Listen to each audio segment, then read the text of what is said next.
and the minority whip under 1 minute to welcome the delegation from the Federal Republic of Somalia. Thank you, Mr. Speaker. Thank you, Mr. Speaker. Mr. Speaker, I join you on behalf of our colleagues in this House in welcoming the visiting delegation from the Federal Republic of Somalia, our very good neighbors, that we enjoy good neighborliness despite the many challenges that exist, especially in our border towns and internally. Somalia as a republic, Mr. Speaker, has made great strides in the last few years in trying to advance peaceful settlement of the previous dispute that existed in the country, and most of it has been negotiated actually here in Kenya. It is my sincere hope, Mr. Speaker, that as I continue to learn and interact with the people of Kenya through their representatives here in Parliament and any other government office that they'll find time to visit, they'll make the best of their visit, interact with us, get the best and get Somalia up and running.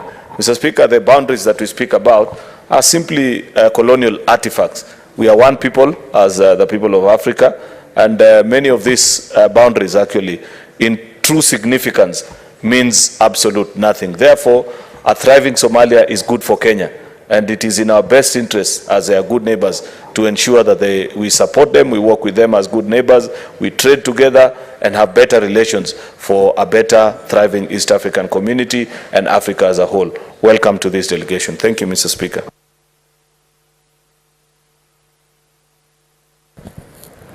Mr. Speaker, indeed allow me to join you in the House and the Leader of Majority in welcoming the delegation from Somalia. I want to welcome you to the city of Nairobi. I'm the Senator for Nairobi. I hope that you will learn a few things in your time in the city of Nairobi and in this Senate, and to continue our friendship. As you understand, our borders have allowed for us to live together for a long time. The people from Somali origin and even Kenyans. There are Kenyans of Somali origin and Somalis of Kenyan origin. And we hope that we can continue that relationship as a people to build our two great nations. I thank you, Mr. Speaker. Next order. Order number 3, messages. Order number 4, petitions. Order number 5, papers. Order number 6, notices of motion. Order number 7, questions and statements. Now, honorable senators, we had 3 questions scheduled for today. However, 2 of the scheduled questions will have to be deferred. One of those questions to be deferred is question number 18 by the Senator for Turkana, Senator James Lomenan.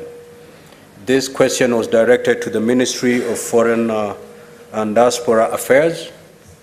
The Cabinet Secretary has since written a letter to the clerk, which letter was made available to SBC when it was during its sitting yesterday, indicating that the CS will be unavailable for purposes of responding to these questions, owing to the fact that he accompanied His Excellency the President to New York for the UNGA meeting, and therefore he is not able to be present today for purposes of responding to this question.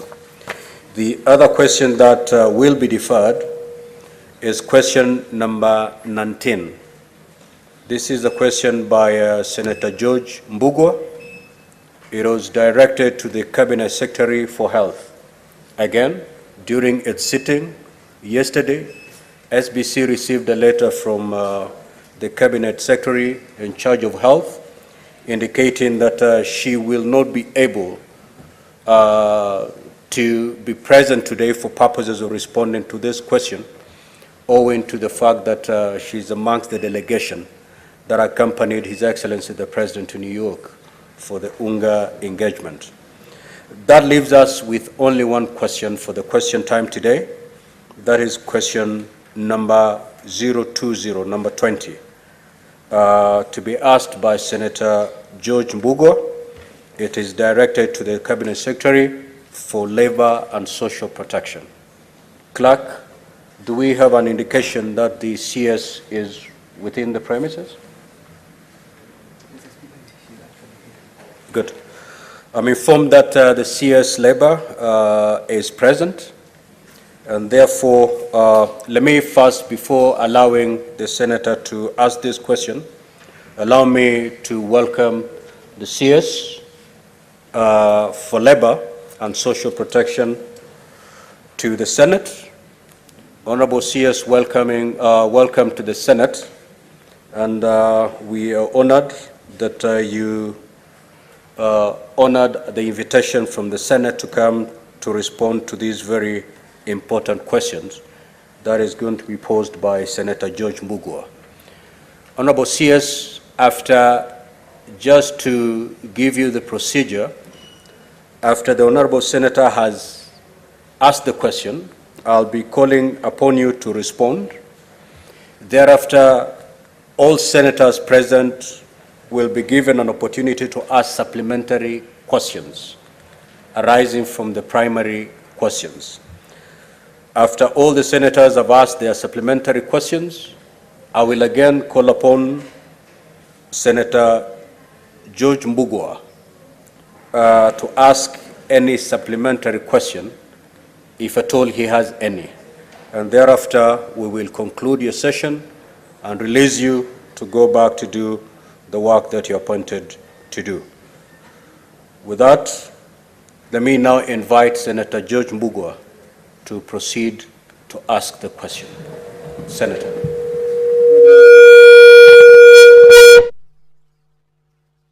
Thank you, Mr. Speaker.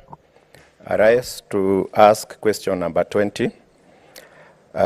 Could the Cabinet Secretary provide a report on all persons with disabilities employed in the public sector and indicate the level of compliance with Section 13 of the Persons with Disabilities Act, number 14 of 2003, which requires the reservation of 5% of all casual, emergency, and contractual positions for PWDs as stipulated in the Persons with Disability Act, number 14 of 2003.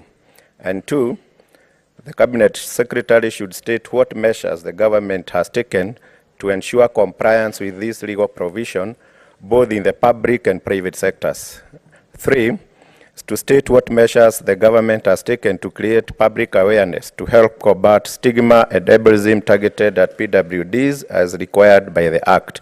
And 4, what is the implementation status in Kenya of the Convention on the Rights of Persons with Disabilities, CRPD, which requires the promotion of the full realization of all human rights for persons living with disabilities, which Kenya ratified in May 2008. Thank you, Mr. Speaker.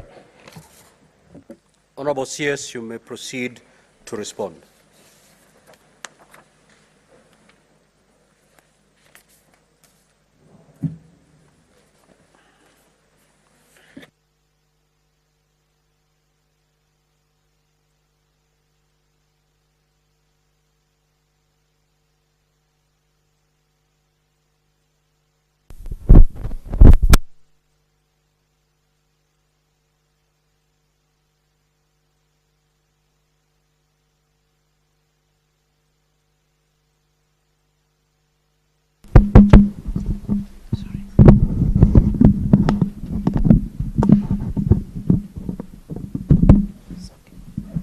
Thank you, Honorable Speaker and Honorable Senators.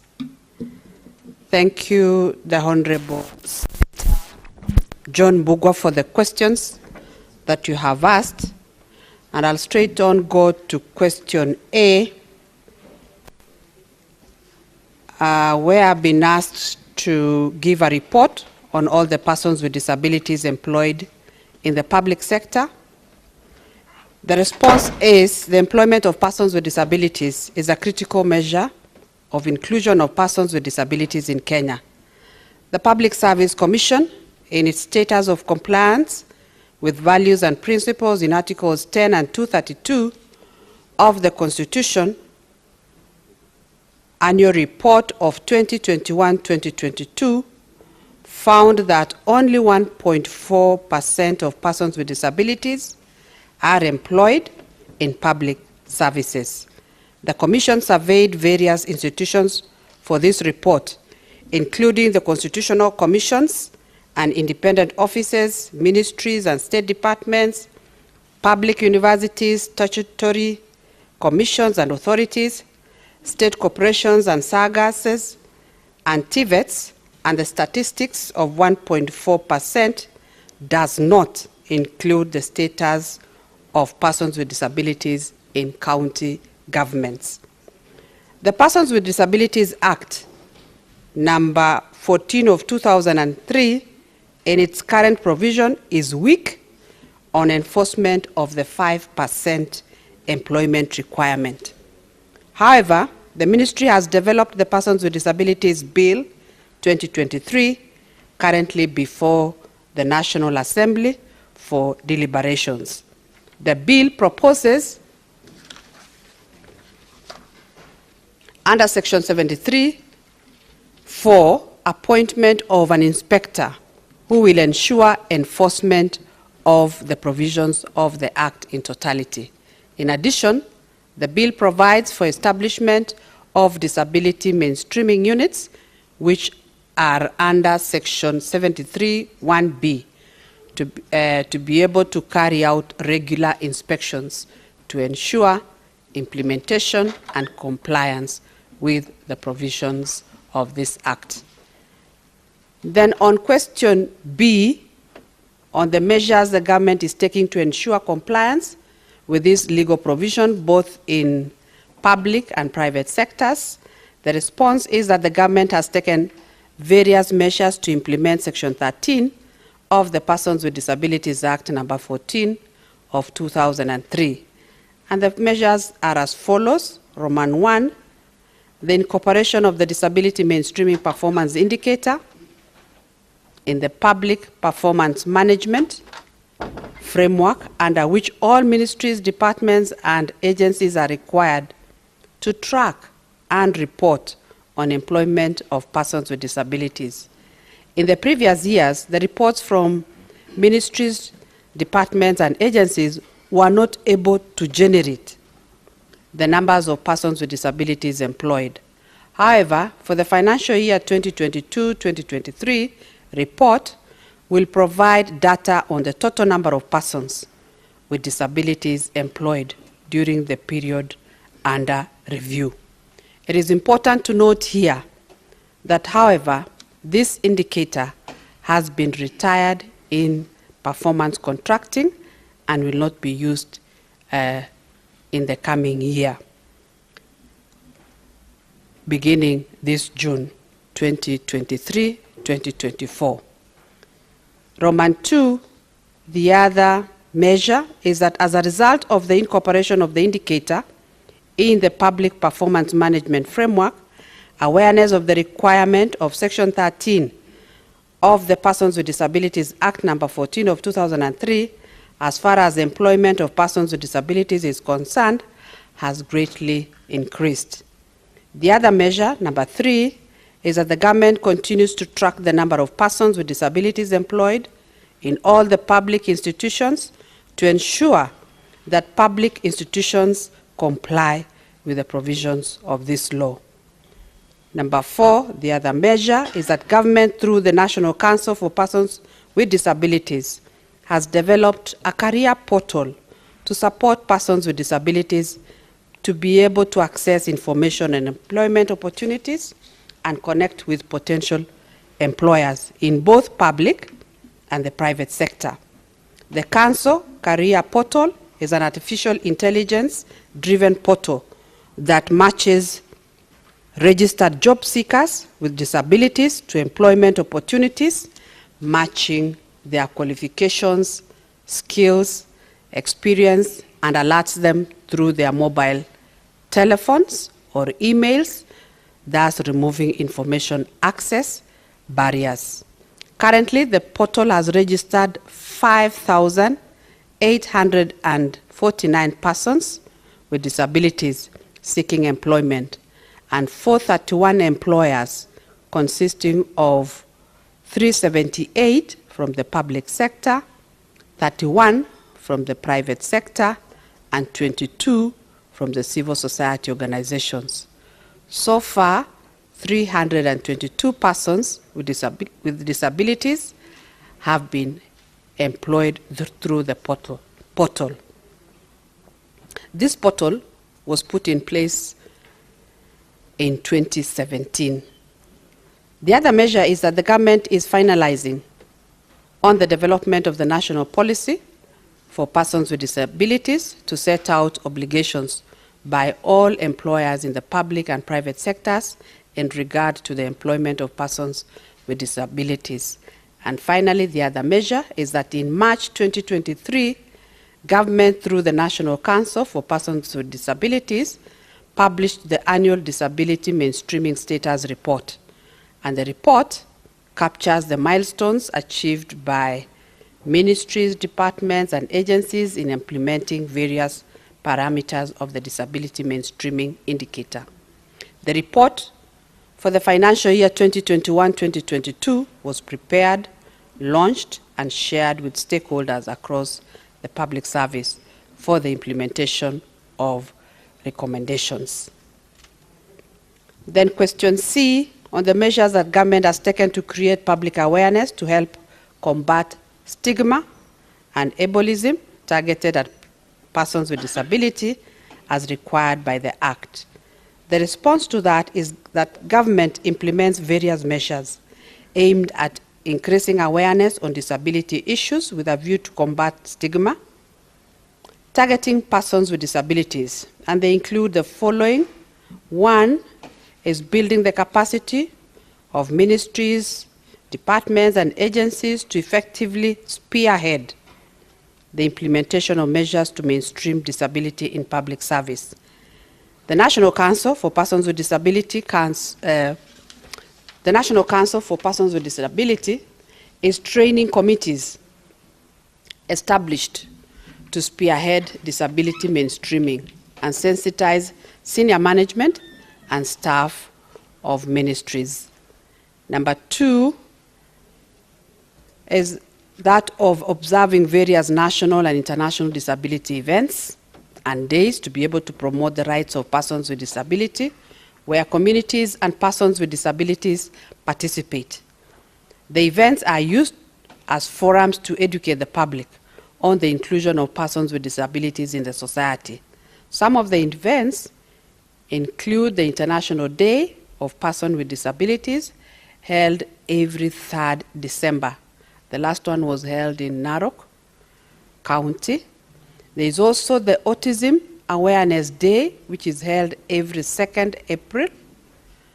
There is also the Albinism Awareness Day that is held on the 13th of June. There is the International Deaf Awareness Day held every 23rd September, and the International Wheelchair Day held every 1st March, among others. We also create awareness and educate the public on disability issues through various media channels. They include holding talk shows in local television stations where various professionals in the disability sector discuss topical issues on disability.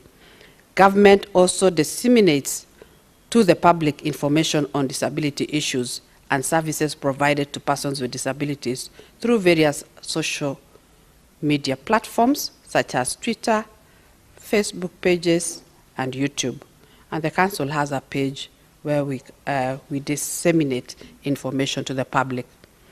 Number 4 is that government developed a disability awareness creation booklet to guide in creating awareness on disability with an aim of demystifying disability to reduce stigma and discrimination, thus enhancing social inclusion of persons with disabilities. Then we have the management of the National Council for Persons with Disabilities participating in various forums, events, and meetings, during which participants are sensitized on the rights of persons with disabilities and also informed on the various government programs targeting persons with disabilities. Some of these include the Agricultural Society of Kenya shows, which are held in various counties, annual devolution conferences, county assembly forums, among others. The government, through the Ministry of Labor and Social Protection, also hold public barazas to sensitize the community on the rights of persons with disability and services and programs offered by various government agencies. This financial year, the ministry will be building the capacity of about 200 social development officers to be able to empower them to undertake awareness-raising forums at the community level. Then question D is on the implementation status in Kenya of the Convention on the Rights of Persons with Disabilities, which requires the promotion of the full realization of all human rights for PWDs, which Kenya ratified in May 2008. The United Nations Convention on the Rights of Persons with Disabilities, CRPD, aims to promote, protect, and ensure all persons with disabilities enjoy human rights and fundamental freedoms on an equal basis with others. It also aims to promote respect for the inherent dignity of persons with disabilities. As a state party of the convention, Kenya has the absolute responsibility to fulfill this obligation to implement the convention and realize the rights of persons with disabilities. Kenya has made many strides in policy reforms despite the challenges associated with legislative frameworks. Government, in partnership with organizations and persons with disabilities and other stakeholders, have continued to harmonize the national policies and strategies to align them with the Convention on the Rights of Persons with Disabilities to promote, protect, and ensure the realization of the rights of persons with disabilities. And some of the key highlights are below. One is the Bill of Rights in the Constitution of Kenya 2010 broadly covers key areas which protects the economic, cultural, and social rights of every citizen, including persons with disabilities. Several sections of the Constitution have been specifically designated to persons with disabilities to ensure that specific privileges and rights are recognized. For example, the following articles: Article 7B, 21.3, 54, 81C, 82.2, C, 1, 97C, 98D, 100B, and 177, Roman 1C. The other highlight is that the National Social Protection Policy under review, so as to ensure that the country develop programs that address the current emerging issues affecting the persons with disabilities.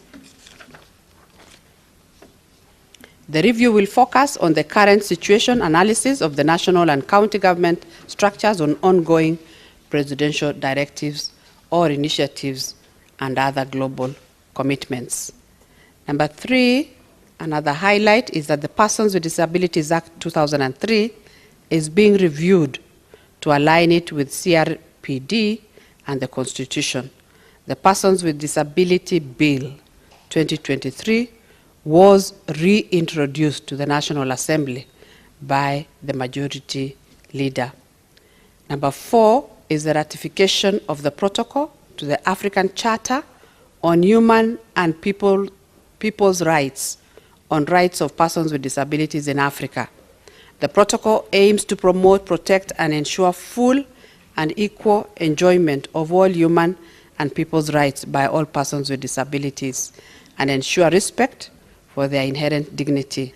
The National Assembly passed the Charter for the ratification, and the Ministry of Foreign Affairs is to issue the instruments of ratification to the African Union.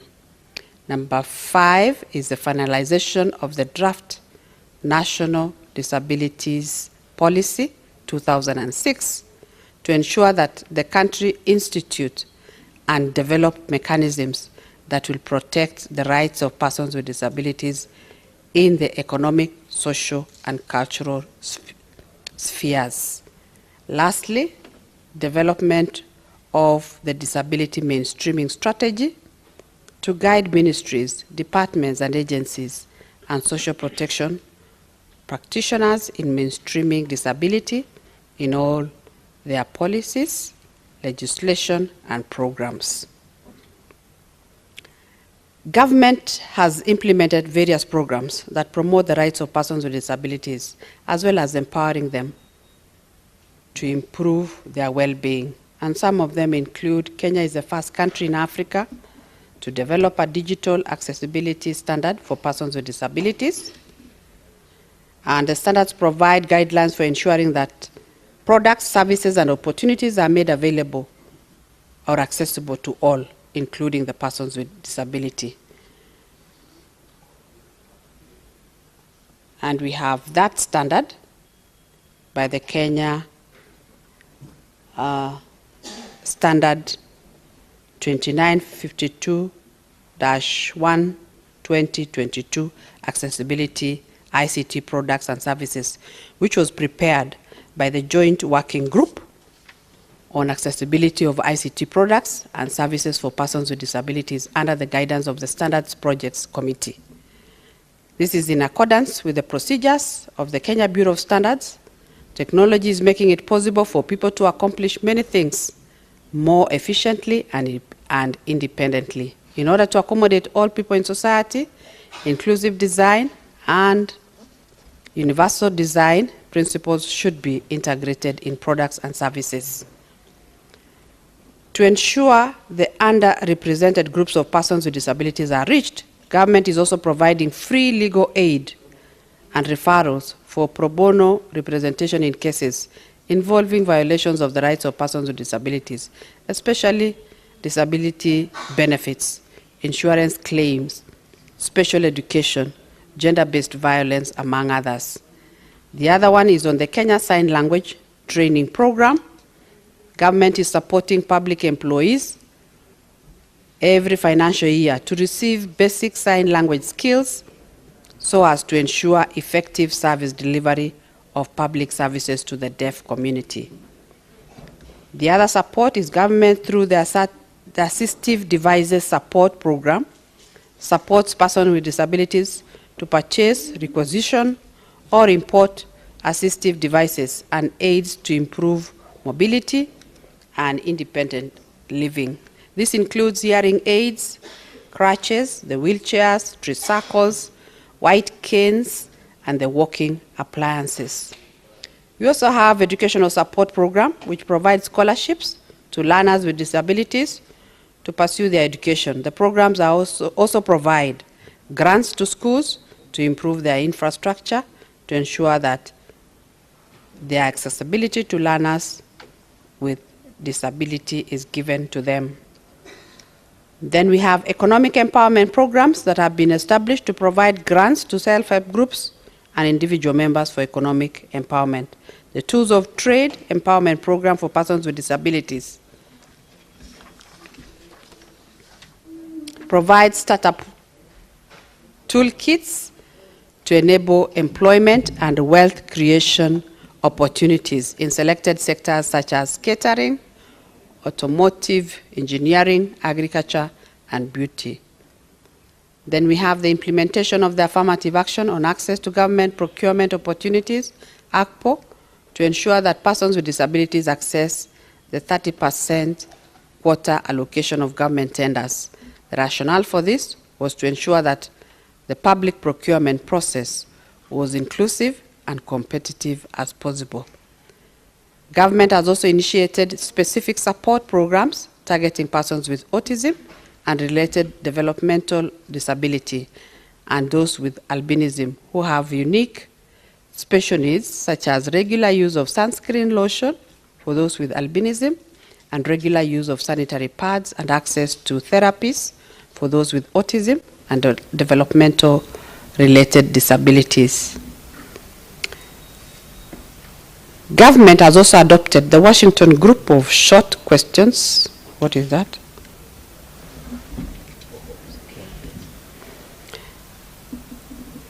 In the National Population and Housing Census 2019 to be able to capture information on persons with disabilities.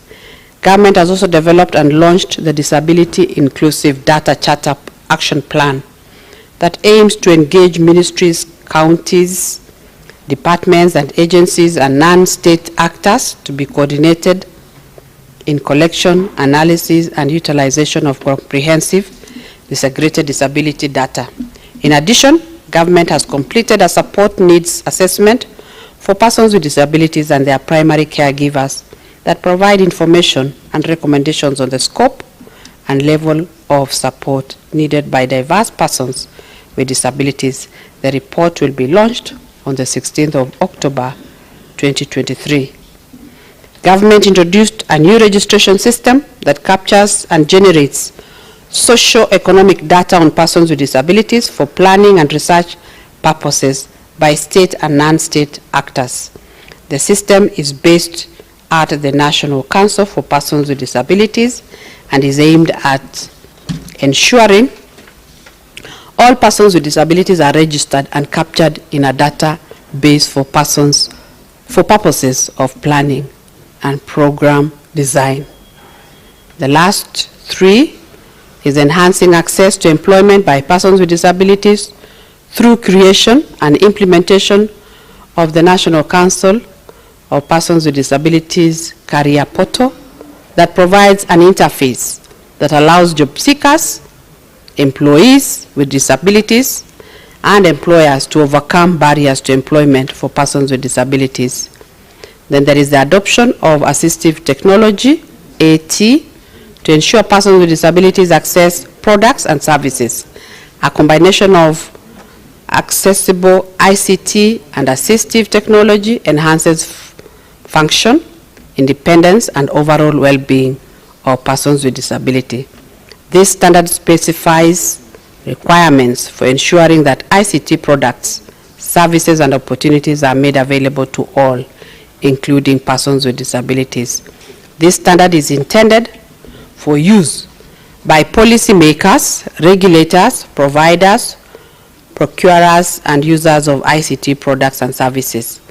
The development of this standard is in response to the National Information, Communications, and Technology Policy of Kenya 2019. Last but not least is regular accessibility and usability audits of public buildings and services to improve accessibility by persons with disabilities to physical environments and digital services. Mr. Speaker, I submit the responses. Thank you. Thank you, Honorable CS. Senator Mbugua. And Standing Order 51C7A, you may ask 2 supplementary questions. You may elect to ask them at once, right now, or you may elect to ask one, then allow your colleagues to ask their supplementary questions. Thereafter, you come in last. Thank you, Speaker. I choose to allow my colleague senators to come in first. Senator Mundigi. Asante, Bwana Spika. Tumesikia waziri yale yamezungumza juu ya watoto ama watu walemavu na wale wanjiwezi. Mipango yake yote tumeyasikia na tunamshukuru kwa yale ametuambia hapa, na pia tunajua wakati alipatiwa hiyo kiti alipatiwa kwa sababu kulionekana atafanya kazi nzuri, kwa sababu kuna wakati alikuwa mbunge, na pia tunajua atasaidia serikali ya Kenya Kwanza. Swali langu kwa waziri, ametuambia mpango mzuri sana kwa wale wamepatikana ni walemavu. Swali langu ni kumuuliza katika majimbo 47 kuna majimbo mengine madogo kama Embu County, kuna Mafuria, Kiambere, Mumenje, Ivurore, Mwea. Huko ni mpahali hata hakuna maji, hakuna chochote. Swali langu ni kumuuliza kama kuna mipango ako nayo ndio wale watu wafikiwe ndio waweze kuingia kwa hiyo list. kwa sababu tunajua wengine watoto wengi wazazi wao wanaogopa, na pia hata wasaidikine chochote. Sasa nataka kujua kama kuna mpango anaweza ungana na governor na chief na machab chief na sub area, tuone kama wale watu wanaweza kufikiwa na hiyo huduma. Hiyo ndio swali langu kwa waziri. Asante bwana waziri, madam waziri. Honorable CS.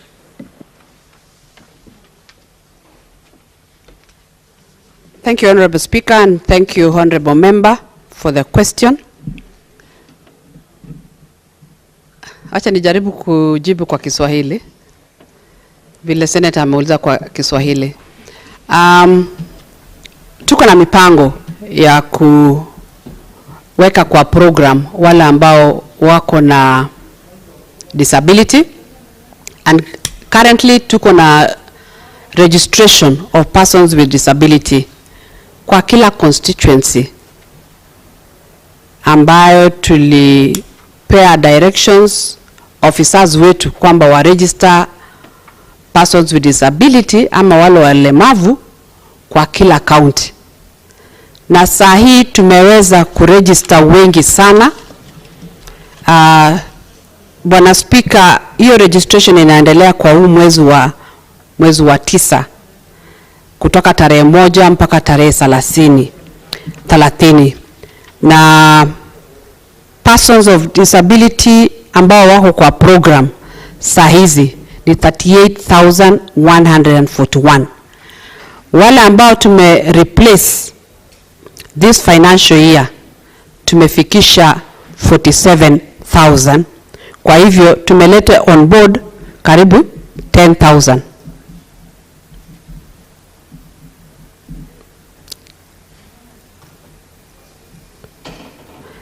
Na wale ambao tumelist kwa registration ambayo inaendelea saa hizi tumeweza kuregister 18,281.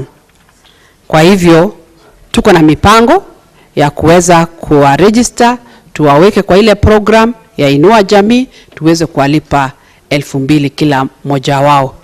Na swali pia ambayo Senator Alex aliuliza ni kwamba kama tunafanya kazi na county government na viongozi ambao wanawakilisha wananchi, na ningesema kwamba tuko na mpango through hiyo program ya Inua Jamii kuweza kusaidiana kuwasaidia wale walemavu waweke kwa program ya serikali. Asante Bwana Speaker. Senator Chute. Thank you very much, Honorable Speaker. I'm really surprised by what the CS is talking about. He was saying they are registering people, people with disability, vulnerable, and the elderly. In Marsabit County, Mr. Speaker, which is the largest county, #1 largest county in this republic, is experiencing a lot of problems. The registered people, the people who are meant to be registered, are being asked to provide fuel for government vehicles, Mr. Speaker. In some instances, there are no vehicles even to register people. A place like Ileret is 400 kilometers from Marsabit, 200 kilometers from the nearest constituency, which is Notor. And people with disability, no food in their stomachs, no water to drink, are suffering.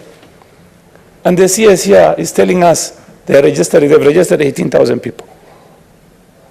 How many people did you register in Marsabit County?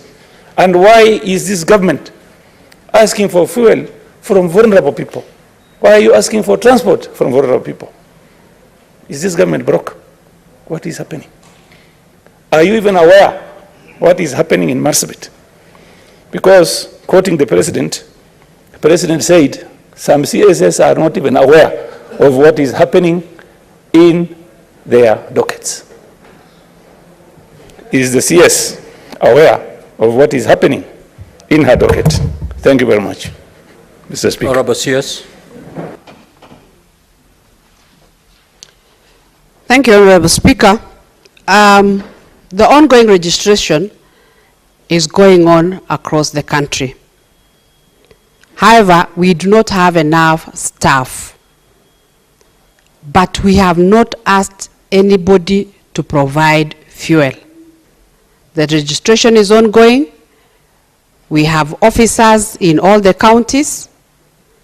And our aim is to ensure that we bring on board all persons with disability.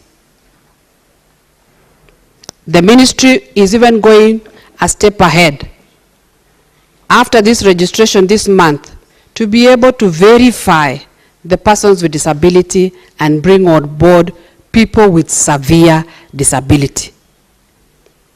So far, we are registering 500,000 new beneficiaries. Of those 500,000 new beneficiaries, we have the elderly, we have the persons with disabilities, and we have the orphans. On the Inua Jamii program, we have vacancies that have been left by deceased persons of a tune of 190,000. That comes to a total of 690,000 vacancies that we are giving to this vulnerable group. The last registration that was done in this country for vulnerable people was done in 2017. This government is registering about 700,000 new beneficiaries from this year, from next month, that will be paid 2,000 shillings. My appeal is that because these vulnerable people may be in remote parts of this country, kindly lead us, let's support them to ensure that they are registered, and we are working with the national government administrative officers, the Ngao team, the chiefs, the DCCs, the county commissioners to ensure that this registration goes on in every county, in every constituency, and in every location and Senator sub-location. Chute, you know you cannot raise a point of order against the CS. So kindly allow the CS to respond to your questions. How do you inform the CS? The CS is the one who is here to inform us. Allow the CS, Senator Chute, allow the CS to conclude her response, please. Thank you, Mr. Honorable Speaker. So that registration is ongoing across the country, in every county, in every constituency, and location and sub-location. If there is an issue with your county, Honorable Speaker, I will look into it. Thank you very much. Very well. You've gotten the invitation, Senator Chute. In the event that your question has not been adequately and comprehensively responded to, the CS is available to take up that specific county.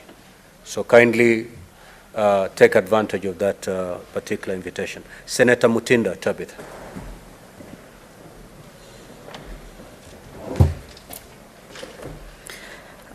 Thank you, Mr. Speaker. Mine is in regards to the digital literacy as far matters ICT are concerned. I'm an advocate for digital literacy in this country, putting in mind that as a manifesto, we want to ensure that the government offers different e-services for our Kenyans in the different government institutions. In your response on adoption of the assertive technology, would you be able to guide this House on what levels and what analysis have you formulas or matrices are you using to be able to assess if our people, our brothers and sisters, PWD, have the knowledge and the skill that is required as far as digital is concerned? I want you to understand it from the perspective that highly the people with disability, their movement, of course, is slowed, and so they need to be very highly equipped on digital skills so as to ensure that they get the government services that we are putting in place. Putting in mind we are moving from over 5,000 e-services for the government to over 15,000 services. It's one thing to move to those numbers. It's another for our people to have the skills that they are required to be able to access these services. Lastly, Madam CS, is in regards to economic empowerment. Honorable Senator, you're only allowed under standing orders one supplementary questions, which you have already asked. I'm within the supplementary guided, Mr. Speaker. No. For the people Senator, with disability in this just country. asked one supplementary question. Allow the Honorable CS to respond to that supplementary question about digital literacy. Thank you, Mr. What is the ministry Speaker. doing about digital literacy to the PWDs to enable them access the government services that are migrating from manual to e-service? Perfect. Honorable CS, kindly proceed to respond.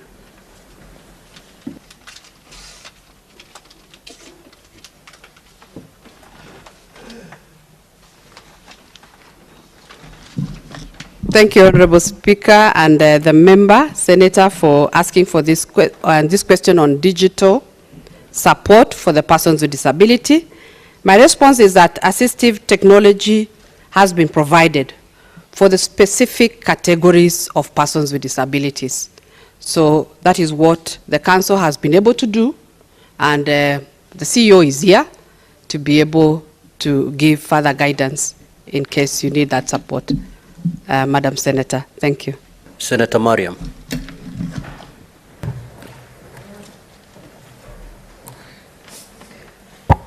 Thank you, Mr. Speaker, for giving me this opportunity. My question is, I had CS talking about page job seekers, which they have employed 322. My question is, from Mandera, there is no network. People cannot access network because the page need networks. So in that 322, how many are from marginalized community, specifically Mandera? And if it is not there, what is your measures on those guys who are not in network? Thank you. Honorable CS. Thank you, Speaker. Honorable Speaker, let me give the CEO to answer that question. He comes from the northern part of Kenya. Honorable CS, you cannot. I can't. You cannot give that opportunity. You cannot pass that opportunity to the CS. Okay. Okay. I'm guided. Honorable Speaker. He can only brief you, and then you engage the Senate. This is an opportunity for the CS to respond to questions, not your entire delegation. So you may consult. If you're not ready, we can take the other question as your team prepares a good response to the question by Senator Mariam. I'm well guided. Ready, you can proceed. I'm well guided, Speaker. So would you want... we would request for time to give further so we'll analysis move to the of the next, report. Questions, yes. And then we'll come back to the question by Senator. Yes. Well guided. Thank you. Senator Miraj. Asante Bwana Spika. Nimemfuatilia waziri hapa. Nimeona amesema wanapeana devices, wanapeana vifaa ambavyo wale watoto walemavu ama walemavu wanahitaji, na pia wanapeana support programs kwa kusaidia kuwalipia shule. Ni jambo la kusikitisha Bwana Spika. Mimi kama mzazi wa mtoto mlemavu ambaye anasoma pale Ziwani for the Deaf, kwamba sisi kama wazazi tumeongezewa kima cha shilingi 3,500 kwa kila mwanafunzi, kwa sababu hakuna fedha za kutosha zinapelekwa katika hizi shule. Hata ilifikia wakati Madam Waziri, hizi shule zikaambiwa zitafungwa. So ningependa tu utueleze ni kima gani cha pesa labda hata kama sio sahihi, utueleze ni kima gani cha pesa huwa kinaenda katika hizi shule za walemavu, na ni kwa nini hata walimu pale shuleni hukataa kupokea vifaa vya wale watoto ambao sisi wazazi baadhi tunaweza kuwanunulia, wakihofia vitaibiwa na wale wengine ambao hawana. So swali langu kati ya hili ni kwamba ni vifaa gani hivi ambavyo mnawasaidia hawa watoto walemavu kule shule, ambavyo vinafanya wale wengine ambao tumewanunulia na fedha zetu kukataliwa kwa hofu ya kuwa inaibiwa? Ni bayana ya kwamba hakuna vifaa ambavyo vinapeanwa kwa watoto ambao wanahitaji, watoto walemavu ambao wanahitaji hivi vifaa, hasa wale ambao wana shida ya kutokusikia katika shule zetu za serikali. Ningependa waziri utujulishe ni kima gani cha pesa kinaenda kwa hizi shule ambazo zinatangazwa kila uchao zinafungwa kwa sababu hazipati fedha za kutosha za kuwabakisha wale watoto katika shule zao waweze kupata masomo kama watoto wengine katika taifa hili la Kenya. Asante Bwana Spika. Honorable CS, you may proceed. If you choose to respond in Swahili, kindly and strictly speak Swahili. If you think you have problems, stick to English. But don't mix the languages. Okay. Proceed. Thank you, Honorable Speaker, and thank you, Senator, for your question on the assistive devices. The support program for this financial year, we've been able to support 3,359 eligible persons with disabilities. You will notice that we are only targeting the ones with severe disability. Number two, the resources are not enough. Therefore, we are only able to support very few with those assistive devices. Number three is that as a ministry, we are going to bring a social assistance fund bill. That bill will be able to bring donors on board once we pass it. So my appeal is that once that bill comes to the National Assembly, and maybe it will come also to this House, kindly let's pass it so that we can get more funding from donors who are very ready to support us to be able to supplement the exchequer. Then we can be able to buy more devices for the persons with disabilities. Thank you, Honorable Speaker. Senator Mandago. Thank you very much, Honorable Speaker. My question to the CS, in her submissions, she said that the National Council of Persons with Disability are providing assistive devices, and the ministry is moving towards technology in terms of making sure that these persons with disability can access services. I would like to know from the CS how much of government services and information has been transformed to Braille so that those who are visually impaired can be able to access those services, and whether digital devices with Braille capability have been availed in various ministry departments, particularly Huduma centers, to make sure that the people with visual impairment are able to access service. And with that, Honorable Speaker, we had a meeting with the National Councils of Persons with Disability, and their budget for assistive device is a meager 48 million Kenya shillings. I don't know how that would be able to provide assistive devices for persons with disability across the nation. I think it would be prudent to lay also your problems in Parliament, so that when Parliament is doing or making the budget, and during budget making process, adequate resources can be availed, because a nation can only be measured on how they take care of their vulnerable. Thank you, Mr. Speaker. Honorable CS. Thank you, Honorable Speaker and Honorable Senator Mandago, for your question and support to the vulnerable persons that we have in this country. It is true the resources are not enough. Currently, the Council has a budget of 259 million.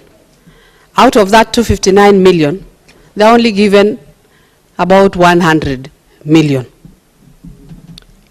So they are short of the funds that they are given, and giving services to these persons at times can be a challenge. And I agree with you, some of them may not be able to get the devices that they need when they need them. And my appeal also is that for leaders who are here, kindly support, and I'll also be asking the National Assembly to be able to pass the budget for the National Council for Persons with Disability to be able to support programs for the vulnerable persons. As for the Braille, the numbers, we will be able to provide once we get the information. Thank you, Mr. Speaker. Senator Boni.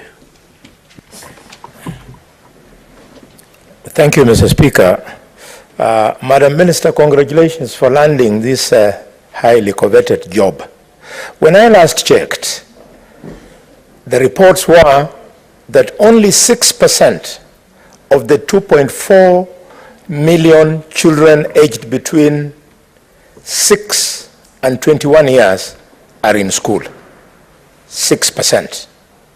What are you doing aggressively to ensure that these children who are at home are brought in school before you ask Parliament to give you money? Honorable Sears.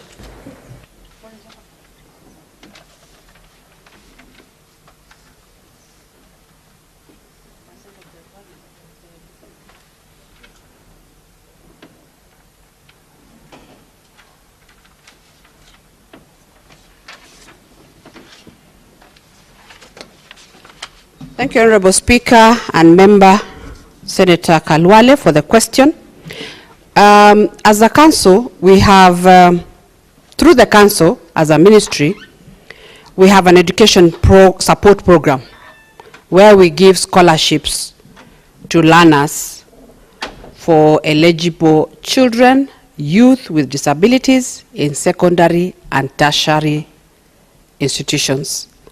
And I presided over the giving out of these scholarships this year at the University of Nairobi grounds, where we had 2,000 representatives of the 2,231 learners that were able to get these scholarships. Again, we are short of funds, but when the little that we have, we give out to these beneficiaries who are persons with disability. Thank you. Senator Cheriot. Thank you, Mr. Speaker, for giving me this chance. I do welcome Waziri Florence to the Senate. Mr. Speaker, it will be important to note that this is the only cabinet minister who votes for me. In another way to put it, she comes from my county of Kericho, and therefore I do welcome her to the Senate to respond to the issues that members have with regards to her ministry. Mr. Speaker, I'd wish to know from the Cabinet Secretary. She knows full well that Kenya's leading export to the world presently is no longer tea and coffee as used to be back in the day. In fact, our premium earners as an economy is not even tourism anymore, but foreign remittance from Kenyans that labor abroad has overtaken all those sectors, and therefore it's a place that we must pay close attention to as a country. Mr. Speaker, I'd wish to know from the Cabinet Secretary, because if you read through the UDA manifesto, the Kenya Kwanza administration, the administration that she serves, she knows that we made a promise and a commitment to the people of Kenya that as an administration we shall ensure that we secure upwards of 1 million jobs to our young people in the various capitals of the world through signing of labor bilateral agreements with other countries, and ensuring that we encourage those countries that we move away from the traditional market that we are known for of only domestic workers and maybe security men, because our labor competes with the very best in the world, and it has been confirmed by studies If you followed through the visit of the president, Mr. Speaker, you saw that currently when the president visited the Silicon Valley, in almost each of the great global companies that he visited, he had a meeting with Kenyans, and you can name it from Apple to Google to everywhere. Therefore, we produce the very best in terms of our labor and human capital that can compete with the very best in the world. Therefore, can the minister perhaps brief the House on how much progress has been made in her ministry with regards to signing labor bilateral agreements with the additional countries that we promised, away from the traditional sectors that we are known for? And also, if you may permit me, Mr. Speaker, because you know that there has been a great issue and it's a matter of great public interest. In fact, one of the issues that remains unresolved in this House is that the Labour Committee of the Senate in the last term undertook a study and a visit of Saudi Arabia. Unfortunately, at the conclusion of the term of the House, we had not completed on that report, but it's one of the reports of this House on what GOK needs to do in the Gulf countries to secure Kenyans that are working there, ensure that their rights are protected, and that we send the right people so that we also don't affect our image as a country. If I could get those two commitments from the minister, I would really appreciate. Thank you, Mr. Speaker, for the chance.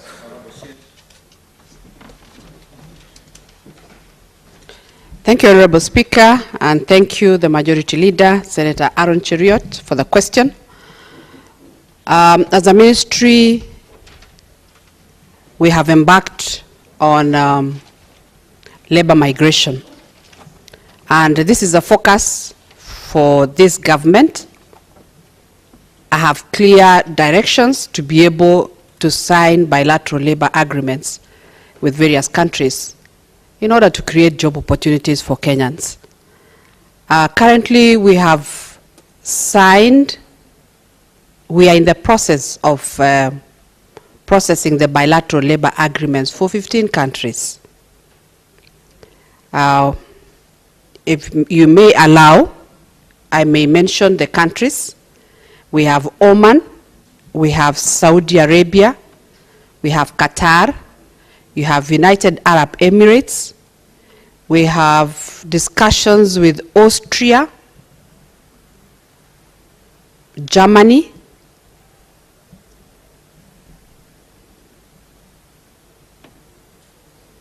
the others, I may not remember, but there are 15 in number. But the ones that are at advanced stage is Oman, Kuwait, Saudi Arabia, United Arab Emirates, Austria, and Germany. And within this year, we should be able to get job orders from those countries. I'm aware of the Kenyans that do not have jobs, especially our youth that are more than 5 million and require those opportunities. So, Mr. Speaker, I would like to say that we are progressing well. We have the great support of His Excellency the President towards that. And from our end, we've already requested for the signing of those bilateral labor agreements. We are only waiting for the feedback from the various countries. Thank you, Mr. Speaker.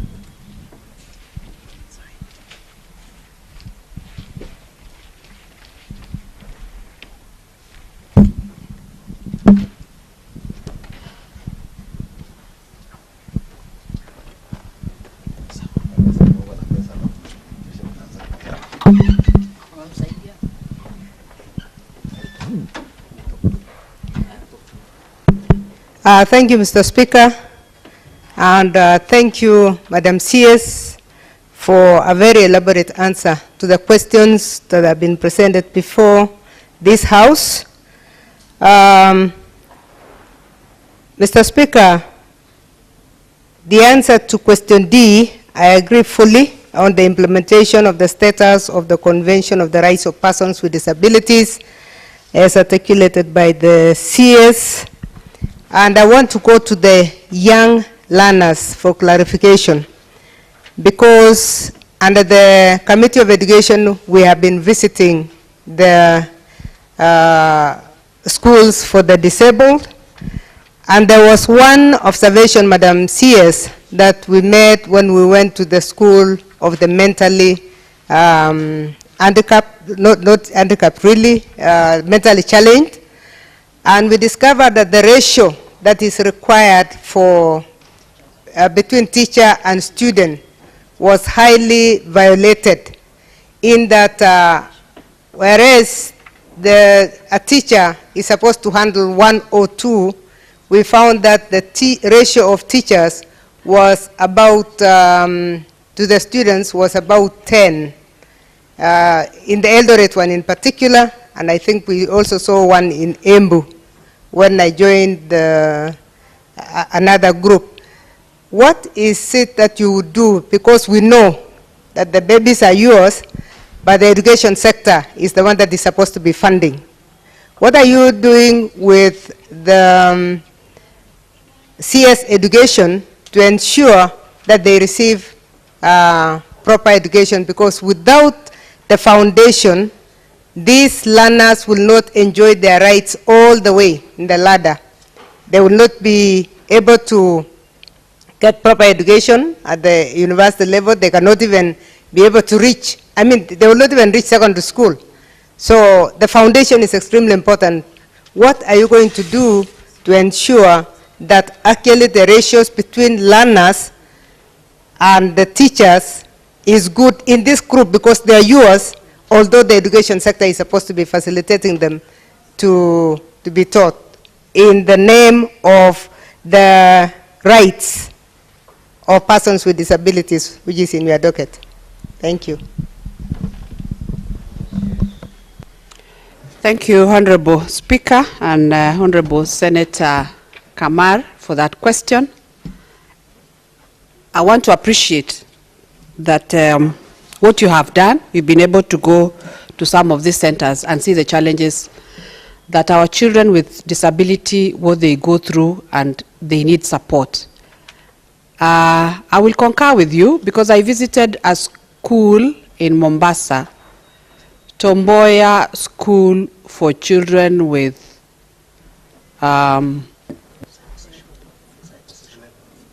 cerebral palsy. Those children, the teachers that take care of them are very few. That is one. The conditions of these children doesn't allow, should allow more teachers for them to be able to support and be able to teach them. Because some of them even require physical attention. They need to be carried from one point to another.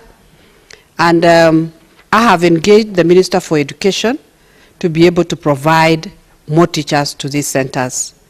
The only challenge is that I think we need more training of these teachers so that they are available and we don't overburden the few teachers that are found in these centers. So I appreciate, and I know there is a problem there. The teachers that are in those centers are very few to handle the very many children that are challenged within those centers.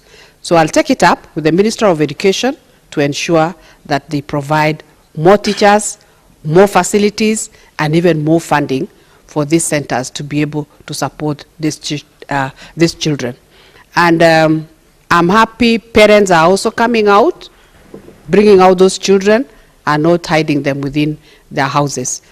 It tells you the awareness that is being created out there is now better than before. Thank you, Honorable Speaker. You will now proceed to respond to the question by Senator Mike.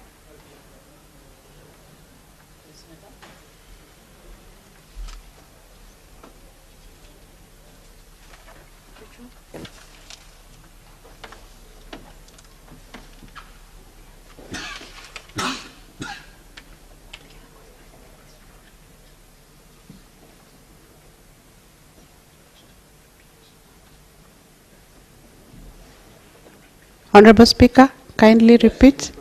On which one, Honorable Speaker? The question that we had referred to correctly, the question by Senator Murray.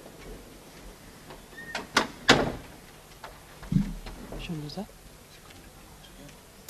Kindly, can it be repeated?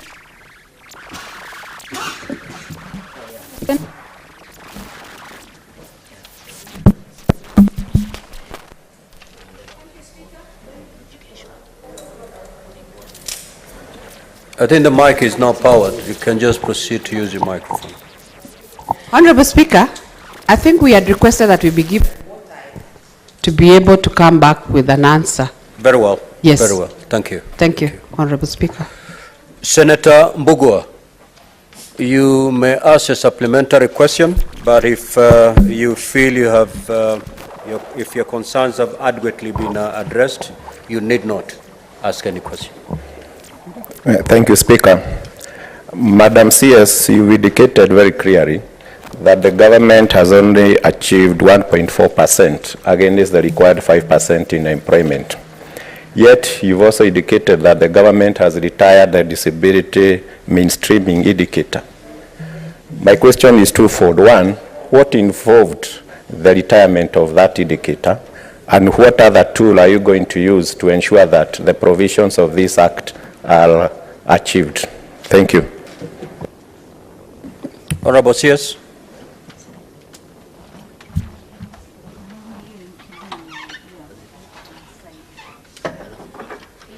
Thank you, Speaker, and Senator Mbugua for that question. We have discussions with the Office of the Prime Cabinet Secretary on this issue of the retired indicator in the performance contracting on disability. And I think it was one of the cross-cutting issue that most ministries, departments and agencies were not able to go through or to be able to achieve. And we are having discussions so that it is returned back in the next financial year. We appreciate the fact that disability mainstreaming in all ministries is very important. And we will be able to have discussions, even at the committee level. We should be able to support this program to be brought back into performance contracting. Thank you, Honorable Speaker. Thank you, CS. Senator Manzo. Mr. Speaker. Yeah, you just requested to ask a question. Yes, because I've been following the proceedings from elsewhere, and there's a very burning issue. I would like to ask my colleague from the National Assembly. She used to be my colleague in the ministry. Recently, in the ad hoc committee we have set up for the 1998 US bombing by this House, we summoned the Council of People with Disability, and they explained that they were totally unable to accommodate. Most people became disabled out of the bombing, out of low finances. So I wanted really to know from the minister, there being a lot of complaints on that particular issue of 1998 bombing. First, whether you have taken special cognizance of the people who acquired disability out of that. And secondly, there's a family in makwiny, particularly Mali, who, when they get at a certain age, they become disabled out of a disease which has not been known, and everybody in that family is disabled. But recently, when the local MCA took that family to be registered, the registration you are doing, your officer, Mr. Masita in Mali, rejected this particular family. What can you do about that? I thank you, Mr. Speaker. Honorable CS. Thank you, Honorable Speaker, and on the question of the bomb blasts, I'm back here tomorrow at 11 a.m. to be able to answer on to listen to answer.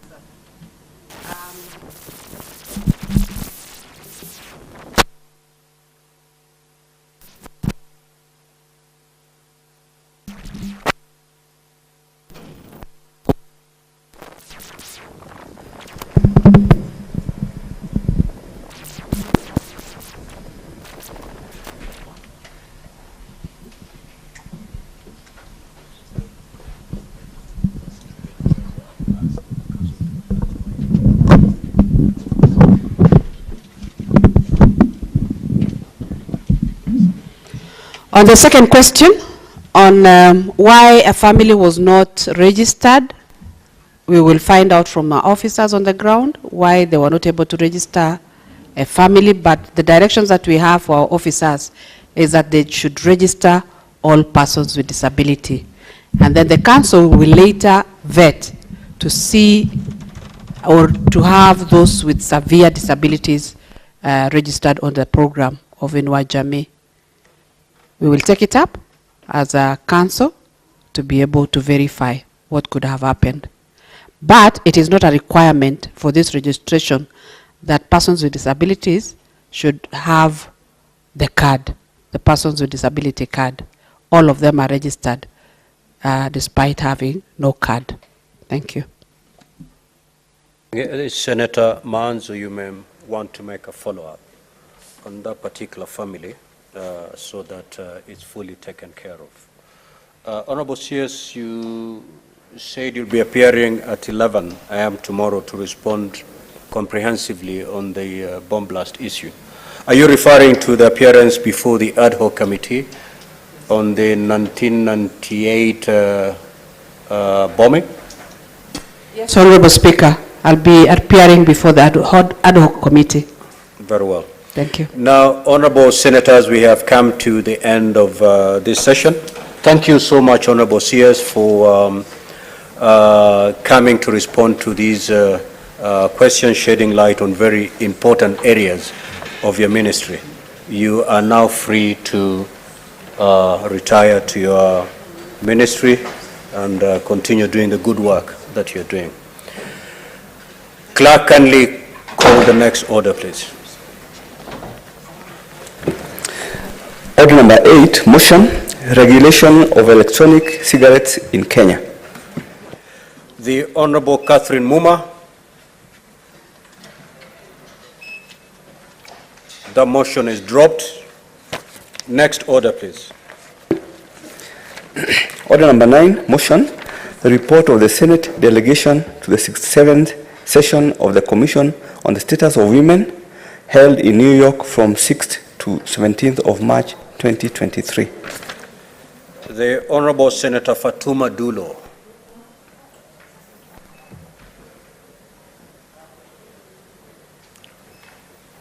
The motion is dropped. Next order, please. Order number 10, motion, report of the 146th Assembly of the Interparliamentary Union and related meetings held in Manama, Kingdom of Bahrain from 11th to 15th of March 2023. The Honorable Senator Kathuri Murungi. The motion, that report is dropped. Next order.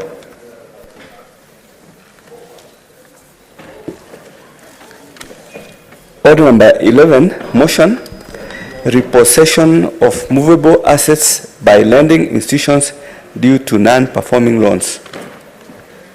The Honorable Senator Wahome Wamatinga. That motion is dropped. Next order.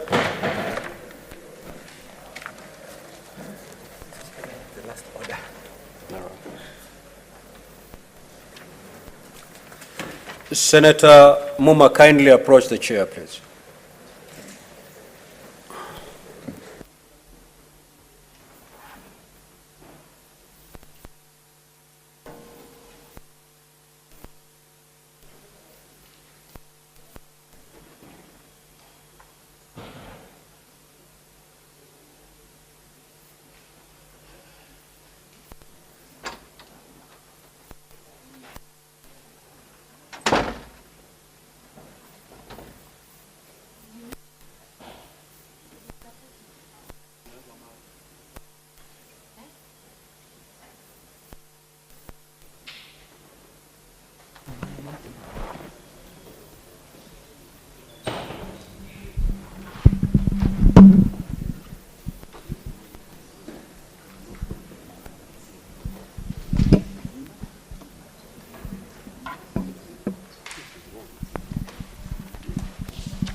Now, order number 8 in today's order paper, that is the motion on regulation of electronic cigarettes in Kenya.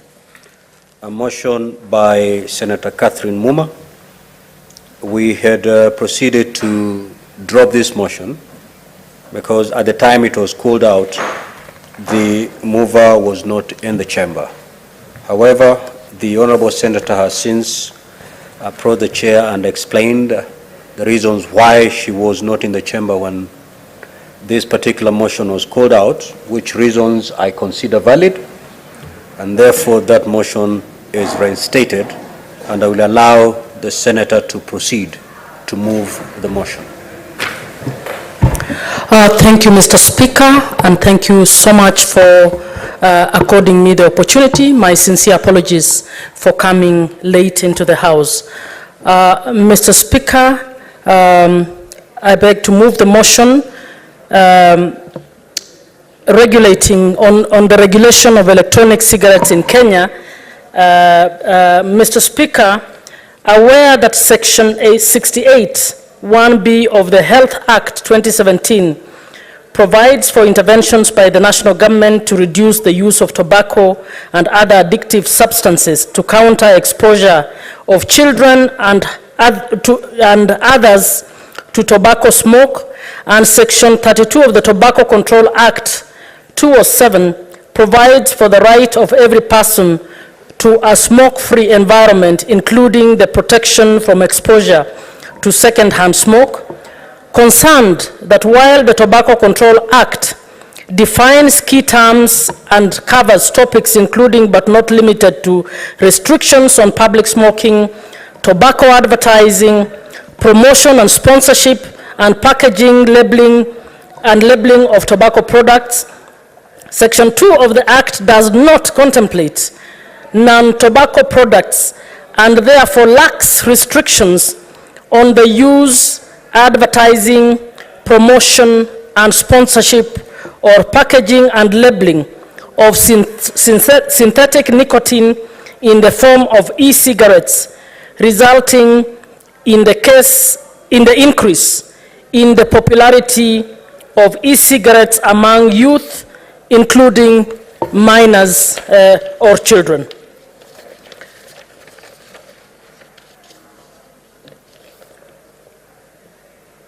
Mr. Speaker, now therefore, the Senate resolved that the Ministry of Health should urgently convene an all-inclusive stakeholder forum to, number one, develop a national policy regulating e-cigarettes and all related elements, including vape pens, e-liquids, flavors, and their marketing and advertising in mainstream media as well as social media, and two, establish rules to govern the production, sale, advertising, and consumption of synthetic nicotine and control of illicit trade of counterfeit products. Mr. Speaker, matters relating to e-cigarettes are now fashionable, particularly for younger children. Mr. Speaker, there are a number of schools, at least I know a few in Nairobi, that have had to actually issue circulars to parents to warn them about their children bringing to school or engaging in vaping and the partaking of e-cigarettes. Mr. Speaker, our social media is awash with advertising of these products, and many children are actually taking up this, the inhaling and use of e-cigarettes. Mr. Speaker, research has also shown, research around the world has shown that the e-cigarettes actually cause a lot of health harm to many young people. And Mr. Speaker, this motion is brought to actually just bring our control, our Ministry of Health and those involved, including the Tobacco Control Board, to be able to take up this issue in order to address it. Mr. Speaker, as we get digital, as we get into new technologies, we need to be cognizant of the fact of the dangers that come with this kind of technology. And we know that all of those who have been having harmful products will also innovatively take advantage of the new methods of advertising, the new methods and the technologies to ensure that they circumvent the law. It is therefore important that we begin with a policy, and the Ministry of Health, Mr. Speaker, needs to be vigilant enough to actually evaluate the impact of the technologies that we have, the digital age that we are in, on what they are trying to put in place, on whatever regulations that they have, on whatever controls that they want to have. And Mr. Speaker, the use of e-cigarettes is one place to begin. It is an issue that all of us should embrace, and I wish to request that the Senate supports that the ministry be held to account and to deal on this issue very urgently.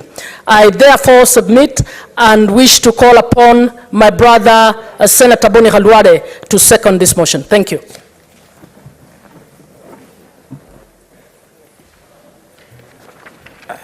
Thank you, Mr. Speaker. Mr. Speaker, allow me to congratulate and thank Senator Catherine Muma for allowing me to second this very important motion, which to my mind, Mr. Speaker, is a deliberate strategy to go and target our children. Mr. Speaker, anything digital, anything sounding E, anything that looks like is new is always attractive to the youth. And Mr. Speaker, therefore, this legislation, this motion should quickly go through, but more importantly, my sister Catherine, let us transit to a bill so that proper research is done by ourselves with the support of the technical teams in the Senate for us to actualize this law. Mr. Speaker, there is now smoking and there is vaping. Smoking is what we are used to, but the youth now are being exposed to vaping, whereby they inhale vapor, which is deliberately laced with these intoxicants that then give children addiction, and they appear to enjoy the same nicotine and other fine substances that cause addiction and intoxication. Mr. Speaker, having struggled to explain this new idea, the nearest I can speak to vaping is, I don't know whether they call it this long smoke, a shishi, yes, they call it shisha. Shisha. Mr. Speaker, is a real threat. I have a little girl from my own family who was born out of wedlock, out of my family, and this little girl, after finishing Form 4, she disappeared and went to Mombasa. I was shocked, Mr. Speaker, when I was given a photo of this girl. She's in a nightclub in Mombasa, and she's engulfed in smoke and smoking. It's pathetic. The girl is going through this because she's a single parent child, and she's just an example of one such many girls. Mr. Speaker, why vaping is more dangerous than smoking, there is in the lining of blood vessels something we call in our lingua the endometrial cells, the lining, the fine linings. So these vapors, they are worse than smoking, which hits at the lungs. This one hits the lungs and also hits the blood vessels. Yes, Senator, I would like to be informed by Would you wish the good lady. be informed by Senator Tabitha? Proceed, Senator Tabitha. Thank you, Dr. Senator Boni, for allowing me to inform you. This is in regards to your mention on single mothers. The children born from single mothers tend to get into certain behaviors in this country. Not all of them. I am an example of one. I'm from a single mother. And here we are with you in the same house, sir.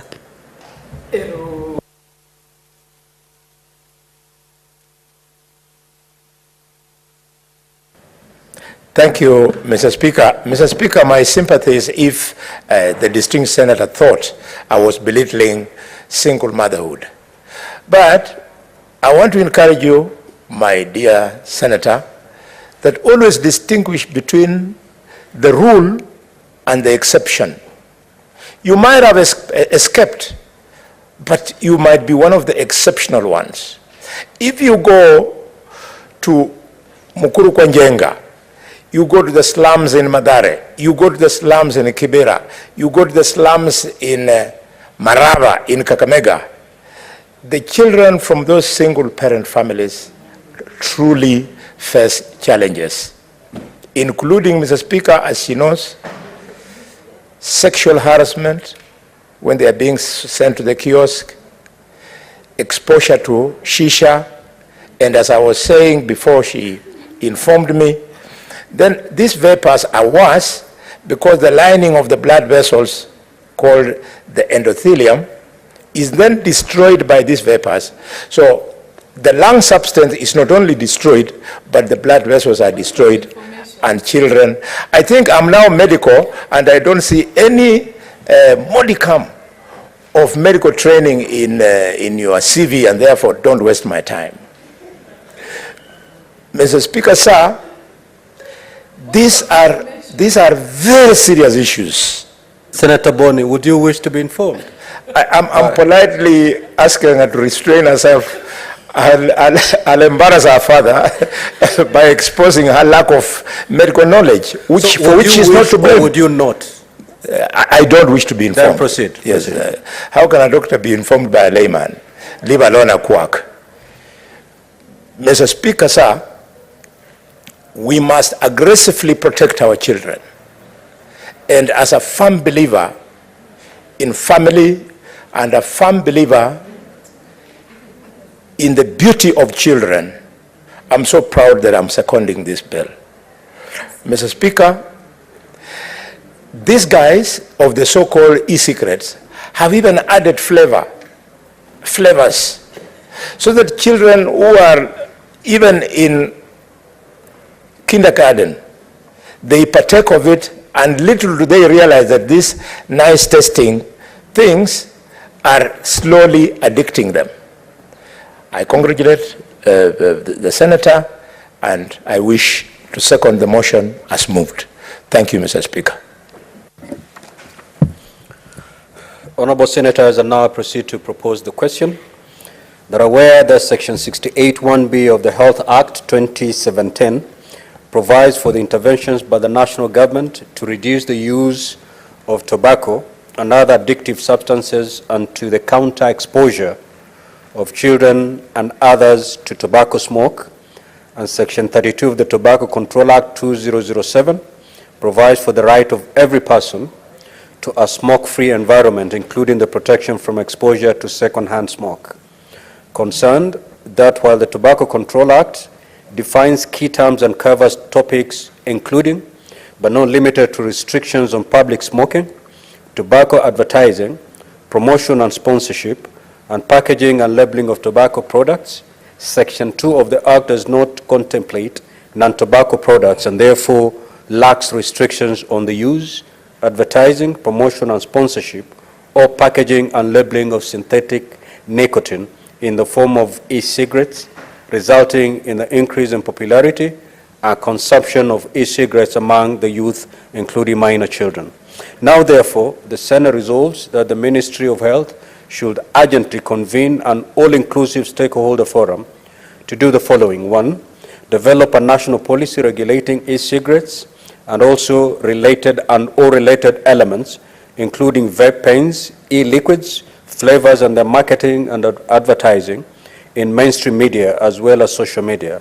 And 2, establish rules to govern the production, sale, advertising, and consumption of synthetic nicotine and control the illicit trade of counterfeit products. Now, honorable senators, I do not have in my, good.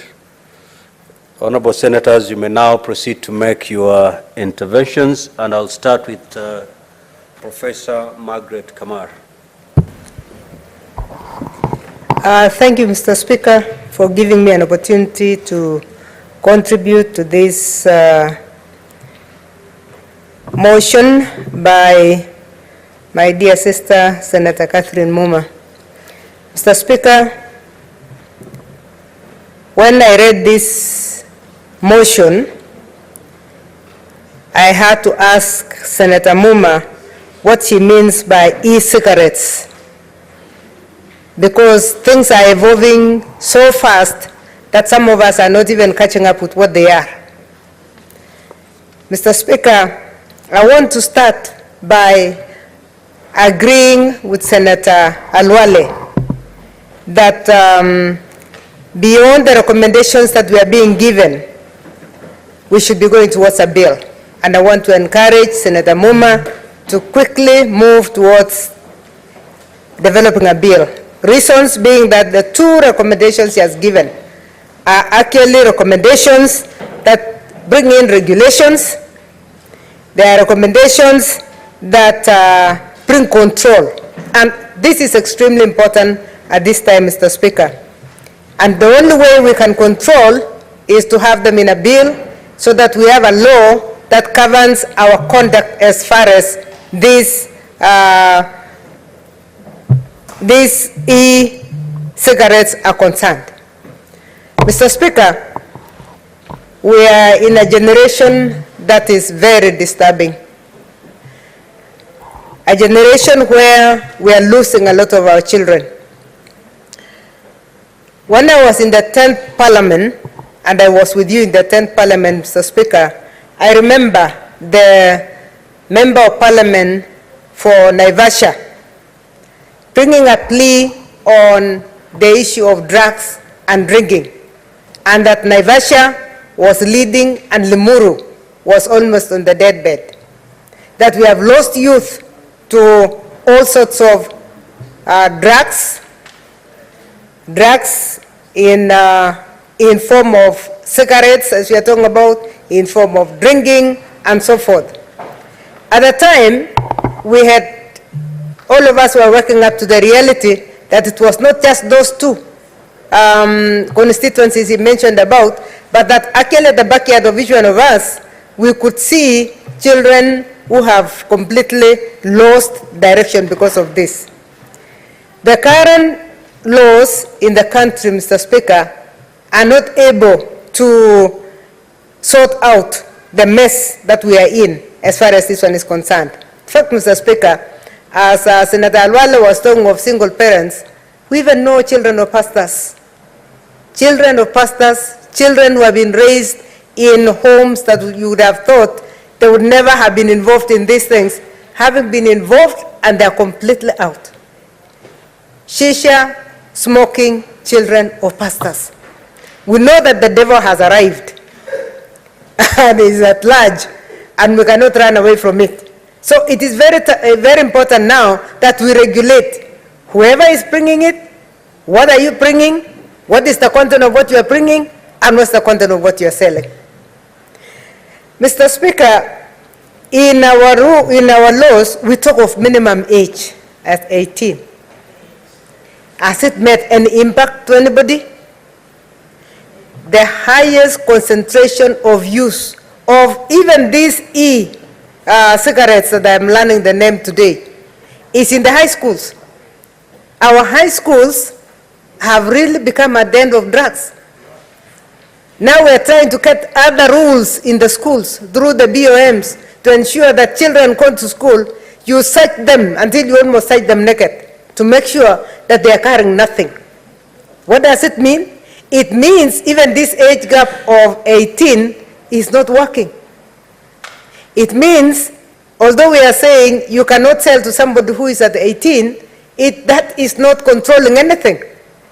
It means there are people also who are doing business with the younger population. That the main seller may be selling to somebody above 18, but there is somebody else who is delivering the same goods to our children in school. It is something that will be very difficult to that has been very difficult to control, because we talk of visiting days, and everybody is worried that visiting days, they don't know whether it is the parents who bring these things, but there are also people who sneak in alongside the parents.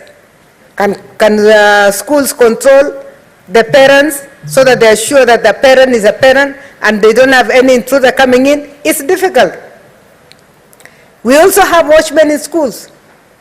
So, Mr. Speaker, my cry is for the young ones that are below 18 that we are losing. Our highest population is in that bracket right now. The highest concentration, the peak population in Kenya is around that bracket. If we lose, we are going to lose more than one generation. So I would like to support this, this motion and really thank Senator Muma for coming with this motion before this House. And that we need to go beyond that, because it has not, what we have has not helped us. What we have has not taken us, has not improved the way we behave. We need to know what comes into the country. We need to know who is actually bringing it. We need to know every brand the way it is. There was a regulation that was put by Parliament sometimes back, Mr. Speaker, that even a cigarette company should label on the cigarette that it is dangerous for your health. Has it stopped people from smoking? No, it has not stopped. So there is something addictive about this, and we need to be even more, to tighten things more. You cannot tell me I'm selling poison, but at the same time, I'm telling you that this poison I'm selling is for, you need to take it in small doses. Because what exactly is being communicated by those who are selling, if they are writing that it's dangerous for your health, and they're still selling. So they're still telling you, you can have a bit, but don't have too much. I think in the new bill, and I want to encourage Senator Muma, that we must regulate it properly. We must have a way of penalizing anybody who is found with those drugs, under 18 in particular in schools. What kind of penalty can we give such a person, such people, to the extent that actually people will be discouraged from destroying that generation? It cannot be allowed to continue as business, because the manufacturers are using the middlemen, and the middlemen are able to reach any age set. It is easy to tell a grown-up to consume less, but our youth don't have control. And then within no time, addiction comes in, and we don't know what to do. In fact, Mr. Speaker, it is very pathetic, because once they are addicted, it's like a disease. We cannot blame them. You can't arrest a drunkard and get anything out of such a person. We just have to rehabilitate them. So, Mr. Speaker, it is very, very important that we regulate by law, so that we know the penalties that go with it. We know even the penalties that go with the students who are found with them. And I'm glad, Mr. Speaker, that as I'm talking, we have wonderful students in very nice uniform sitting up in your gallery. And we want to tell our students, that they are the future of this country. We want to tell our students that they must desist from this kind of behavior, because they are destroying themselves, they are destroying their families, they are destroying our society, and we will lose a generation because of that. We want to tell our students, now that you came to the House when we are discussing drugs, please run away from them. Even the Bible, which I believe says, resist the devil and it will flee from you. If you don't resist this thing, it will catch up with you. When you are fully addicted, it will be very, very difficult for you to get out of it. So we want to encourage our students. You have come here, you have heard our voices today. Please run away from this. In the same law, we are hoping that Senator Muma will come up with. We hope she will give responsibility to parents. How far can parents go? And what do we expect of parents? We need to have a responsibility given to the schools so that the school rules and the BOMs can regulate what comes to school and how things come in and how they go out. We would like to see the responsibility given to government. What is government supposed to do? As the motion has given, there is need to really restrict not only smoking areas, but we need to restrict what it is that our people are smoking. Isn't there a better way of relaxing? Isn't there a better way of giving people things that they can relax with than giving them something that destroys them because you go one way? Mr. Speaker, I'm very happy. I congratulate Senator Muma, and we are telling her to move from this straight to a bill so that we have penalties put in place. With those remarks, I support. Senator Tabitha Mtindo. Thank you, Mr. Speaker, and I do rise to support Senator Kathy on this good motion in regards to regulation of the electronic cigarettes in Kenya.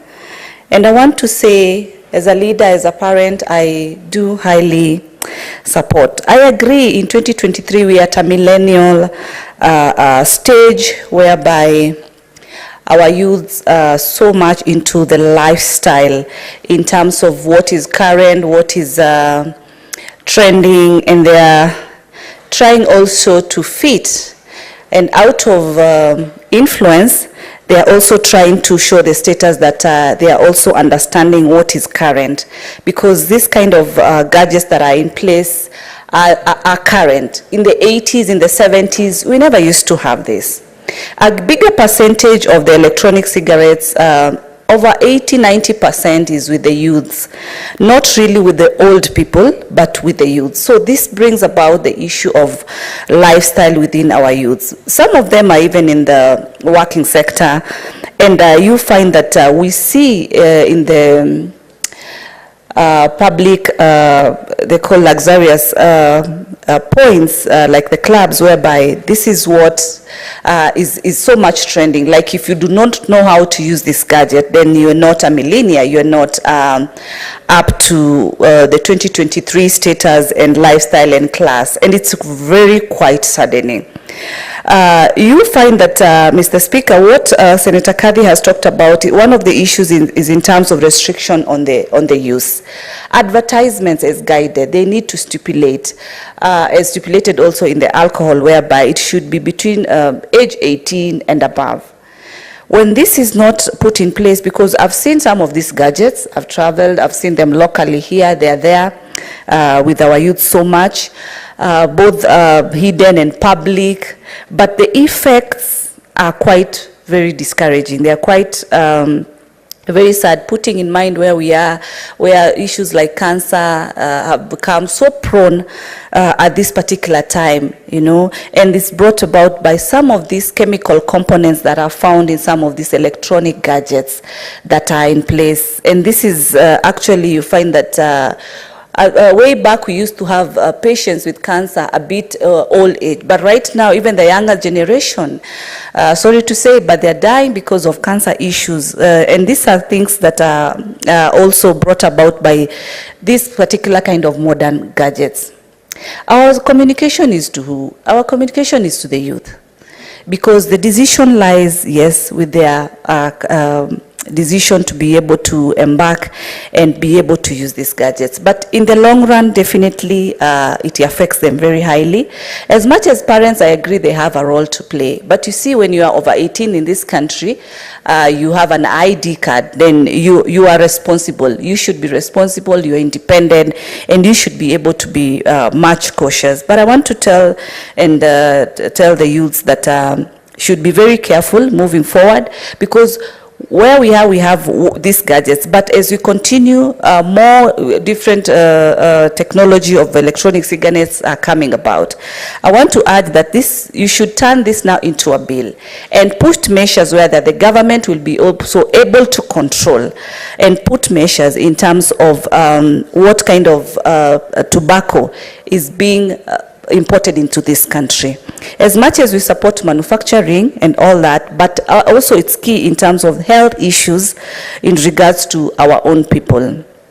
I don't want to miss talking to our youth. I'm happy, as Senator Kadhi had also mentioned, that we're always having them visiting us. Feel welcomed, the young generation. But then we keep on saying that you are the next leaders. I don't want to tell you are the next, because also as a youth, I am here in this house because now we are currently here. It is our time. It is your time. And I want you to also start fighting the battles in your institutions, in your schools, where you see colleagues embarking in this. What is a score in terms of a lifestyle? I don't remember when we used to have a subject in school that talked about or measured about lifestyle, such that when you have this kind of cigarette, then you are ranked or you are given higher marks. I mean, these are things that will definitely keep on turning you back. Addictability is something that is quite very disheartening, because the moment then you starting is never an issue. The issue is then how do you drop from that particular behavior? How do you drop from that particular addiction? You know, it's not ever quite easy, because you want to sustain the lifestyle. It's an expense to sustain the lifestyle. You should embark on more innovative issues that are going to be much more impactful within your environments and in your future spaces. Your parents have done enough. They've given you the education that they could be able to do. So the least is to ensure that it takes you to the next level, and like now embarking on dealing with you on issues of drugs, dealing with you on issues of such kind of luxuries that you embark, because then you're not moving forward. And you realize most of the cases that the parents are dealing with are these drug cases, are these cigarette issues rotating around that area. But still, lastly, as I close, Mr. Speaker, I want to say also, parents, you see, also us as parents, what you showcase to your children also matters. We cannot be the ones also enjoying these luxuries with our children. At the same time, we are telling them to stop doing it.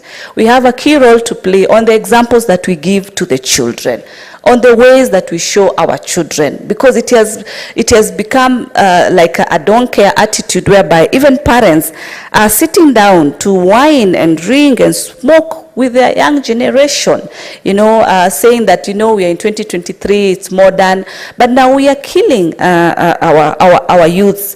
Later as parents, when you're not there, then these people become old and they're not even responsible. I'm happy last week we were able to attend one of the weddings of our daughter's colleague, Senator Kamar, and I was even sharing and telling her, even these youths no longer wanting to have families anymore. They are so much investing on the lifestyle that is out here, simply because they do not want to have responsibilities. They don't want to invest in and ensure they take care of families. They don't have. Because even the number of weddings that are happening, the number of families that are formed today, they are at a very minimal level, because the investment is much more on the lifestyle of our youths. At the same time, the issues of domestic issues, which are being brought about by some of these engagements that families are embarked with, even families whereby you find that the only way to solve solutions is to get into alcoholism, drugs, so that you feel that you're strong, but that is not the best way to do. So these things need to be curbed at an early age, at an early time, and I want you to urge Senator Kathy, move to the next level, give us a bill, let us be able to support you on this for the sake of our future generation. Thank you, Mr. Speaker. Senator Kibwana.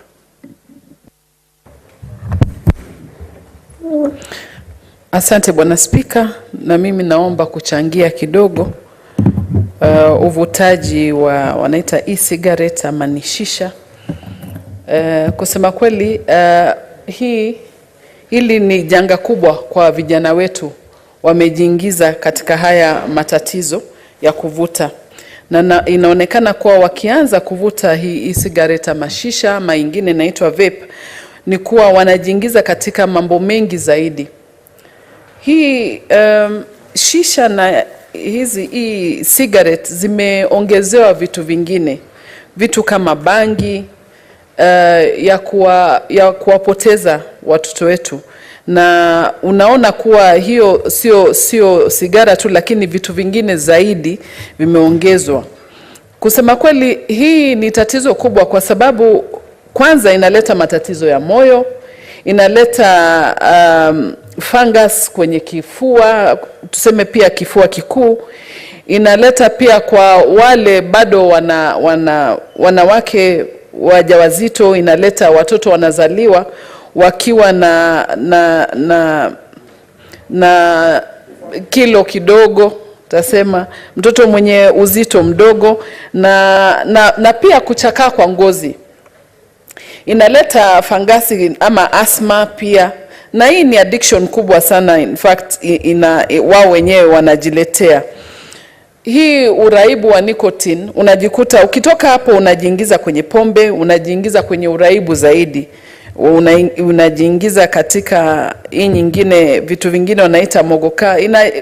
Kila kitu inajiongeza wakiweza kuanza kutumia hii. Kwa hivyo ni kweli wazazi pia tumewalegeza sana watoto, na sisi pia tumelegeza kamba kuangalia watoto na kuwaweka sawa, ili kuwaweka kwa njia iliyonyooka, kuwa wasiingie katika haya majaribio. Ni vizuri tuko na vijana wetu hapa, ni students wetu hapa, tunawasihi na wao wasijiingize. Ndio hii siku hizi kuna msemo wanasema my cigarette my choice, my shisha my choice. Kwa hivyo tunawaomba na wao wasijiingize katika hili janga, manake nilijanga ni shida pia kujitoa. Na pia tunasema hili ni tuweze madaktari ama nini, kitu inaitwa mental health, pia tuweze kuwasaidia hawa watoto wetu, because tunajiuliza kwa nini wamejiingiza katika hiyo. Pia kuna hiyo njia ya mental health, tunafaa kuweza kuwasaidia.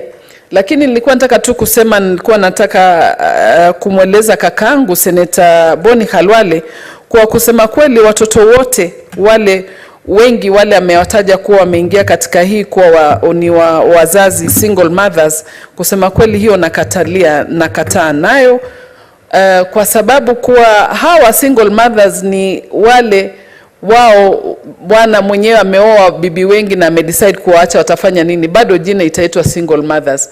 Kwa hivyo sio kweli. Kuna wamama wengine kusema kweli wanatekeleza majukumu yao kushinda hata vile watoto wako na wazazi wote wawili. Kwa hivyo hilo jambo nakataa nalo, na utakuta watoto wengine wameshikilia vizuri, wazazi wa mama wameshikilia vizuri nyumba zao. Naongezea na namshukuru dada yetu Senator Catherine Muma kwa kuleta hii, na mimi nakubaliana nao kama Senator Mutinda kuwa iwe bill ili tuweze kuweza kuizungumzia zaidi na kuisukuma zaidi. Hii ni challenge kubwa sana kwa sisi wazazi, kwa watoto wetu tujaribu kuwashikilia wasiingie katika hili shimo la kuvuta hii nini inaitwa e-cigarette na shisha, na kwa sababu pia kuna saratani ya kifua. Hilo ndio janga kubwa sana, kwanza tunafaa kuliangalia. Bwana Spika, nafikiria ni hayo tu niko nayo ya kuchangia, na ni mengi zaidi ukiangalia ili janga ni likubwa zaidi, lakini kwa sasa na support hii motion ya dada yetu Senator Muma. Asante. Senator Chiranke.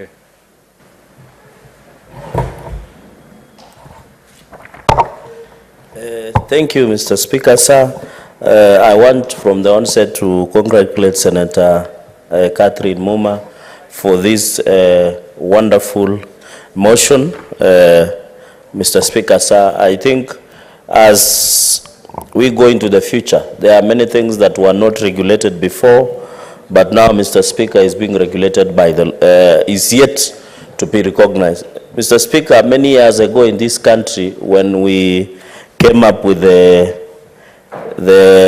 Tobacco Control Act, Cap 245A, people used to know of the tradition traditional smoking, buying the physical cigarette, and that is why, Mr. Speaker, there were aspects where a smoking zone was being designated. I think there was a debate when some of us were still very young. And this e-cigarette, I interacted with a very senior person. I don't want to divulge who he was, when we were in New York at the United Nations General Assembly in 2017. At that time, Mr. Speaker, it had not become common. It was associated with cool kids and people with means. And we didn't find it unusual because the room we were in was a small room, one of the 7-star hotels in Manhattan in New York, Mr. Speaker. And we didn't notice anything unusual until we were told this is e-cigarette. And you don't see the smoke, but you see somebody turning into like getting drunk, and we found it very interesting, Mr. Speaker. So, Mr. Speaker, I think these are new phenomena. These are small gadgets that either have battery or charged. Then they put, I think, a substance called aerosol. That substance, Mr. Speaker, and according to CDC, Center for Disease Control, Africa and the world, is that substance has nicotine. There is a wrong perception that e-cigarettes does not have nicotine. It has, and it has other substances like thick metals, Mr. Speaker, like lead and tin, that are cancer-causing. And when you smoke, because of the small particles, it goes right into deep of the lung. And that is why you have lung diseases among the smokers of e-cigarettes. Mr. Speaker, and therefore, the fact that nicotine is present as a substance, Mr. Speaker, also has an effect of growth. You know, young people grow up to mid-20s, according to some research, and the good doctor is seated next to me. It will also stifle the growth. And it's not good for the youth because allegedly, although this has not been proven, by the way, Mr. Speaker, the FDA and CDC are yet to give us conclusive aspect of the effect of e-cigarette. But there is a thinking that people who smoke e-cigarettes, they have their brains continue to shrink, and therefore growth is stunted and it is not good. And people also pregnant, Mr. Speaker, the youth, and it is not good. It is just like normal cigarette. I think CDC, Mr. Speaker, and I know Madam Senator Catherine Muma, who I'm told she is nursing some ambitions of leading some county, will tell you, Mr. Speaker, they will tell you that the existence of some of these substances that I've mentioned that are cancer causing. And that is why I always see young people, Mr. Speaker, in places when they are pickering Sheria, Mr. Speaker, they do it with passion and compassion at the same time. Mr. Speaker, after 5-10 years, they put, Mr. Speaker, Kenyans for Kenyans, and put up a Safaricom pay bill that they have to be flown to India because of these cancer issues, Mr. Speaker. I think it's about lifestyle diseases. As a country, we must be honest and tell the young people, me being one of them, that the way you lead your life, Mr. Speaker, will have tremendous and very bad effects. Because 5 years, you are enjoying yourself, you are drinking, abusing substance, be it nicotine, cocaine, bank, and others, Mr. Speaker. But 5-10 years to go, 5-10 years later, you are calling us for an Arambe to go for India to treat cancer. Mr. Speaker, I think this is a conversation. I want to ask Senator Muma, she can start by amending Tobacco Control Act, Cap 245A, which was revised in 2012, and maybe bring an amendment to that act so that we can see this new phenomena of e-cigarette, Mr. Speaker. Mr. Speaker, many people, and I think there is a wrong perception, especially for chronic smokers, that smoking e-cigarette will assist in quit smoking. No, it doesn't. The people who think, and it has, the research has shown, there was a wrong perception, Mr. Speaker, and I think we need to call out these companies. And Senator Kati, you should even summon them here. Because if they are selling in Kenya, which means they are presence, and I know they are international companies. There is a mislead, Mr. Speaker, that when you smoke e-cigarette, you quit the normal smoking. the normal smoking of the cigarette, among others, Mr. Speaker. What we are saying is that in as much as it is allowed, Mr. Speaker, we are able to December, and my people normally culturally, we have a right of initiation of young people. And there is some special, I know also Western, where my neighbor comes from, and where Kati comes from, Mr. Speaker, we are allowed to take some substances up to some level. But this one has not reached, and we normally ask the government, Mr. Speaker, to give us freedom in the month of December. But those things that we indulge in, Mr. Speaker, it has not reached this level of causing cancer. That's the beauty of African tradition and our local cuisine and our drinks, Mr. Speaker. In fact, Mr. Speaker, some of these drinks do not kill the transformers. Because when you look at the infiltration of illicit brew, and I want to thank the Deputy President, His Excellency Rigathi Gachagua, Mr. Speaker, because he has been the forefront of fighting illicit brew. And these are part of substance abuse, including the e-cigarette, the shisha, the normal cigarettes that people smoke, the bank, the substance abuse, Mr. Speaker. The effect that it has on human body cannot be equated, Mr. Speaker.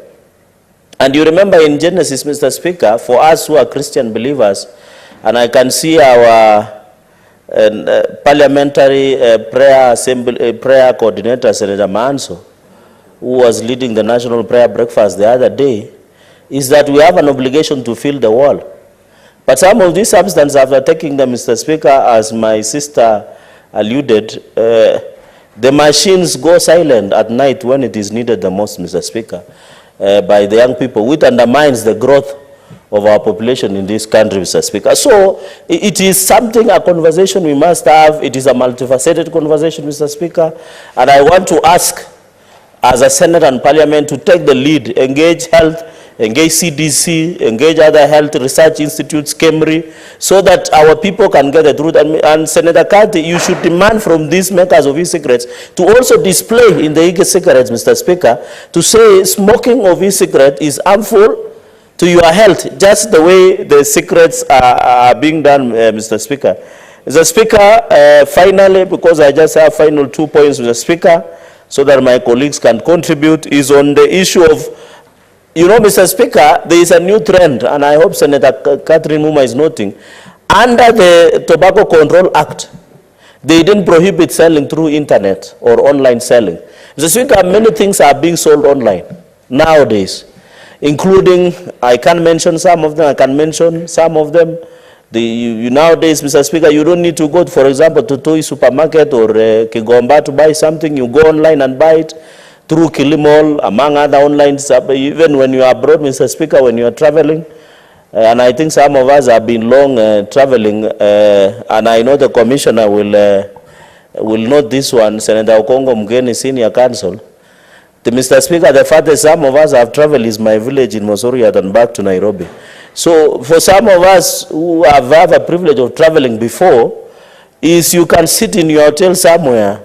I don't know whether Senator Wambo is also a victim of only traveling to Kitui and Nairobi.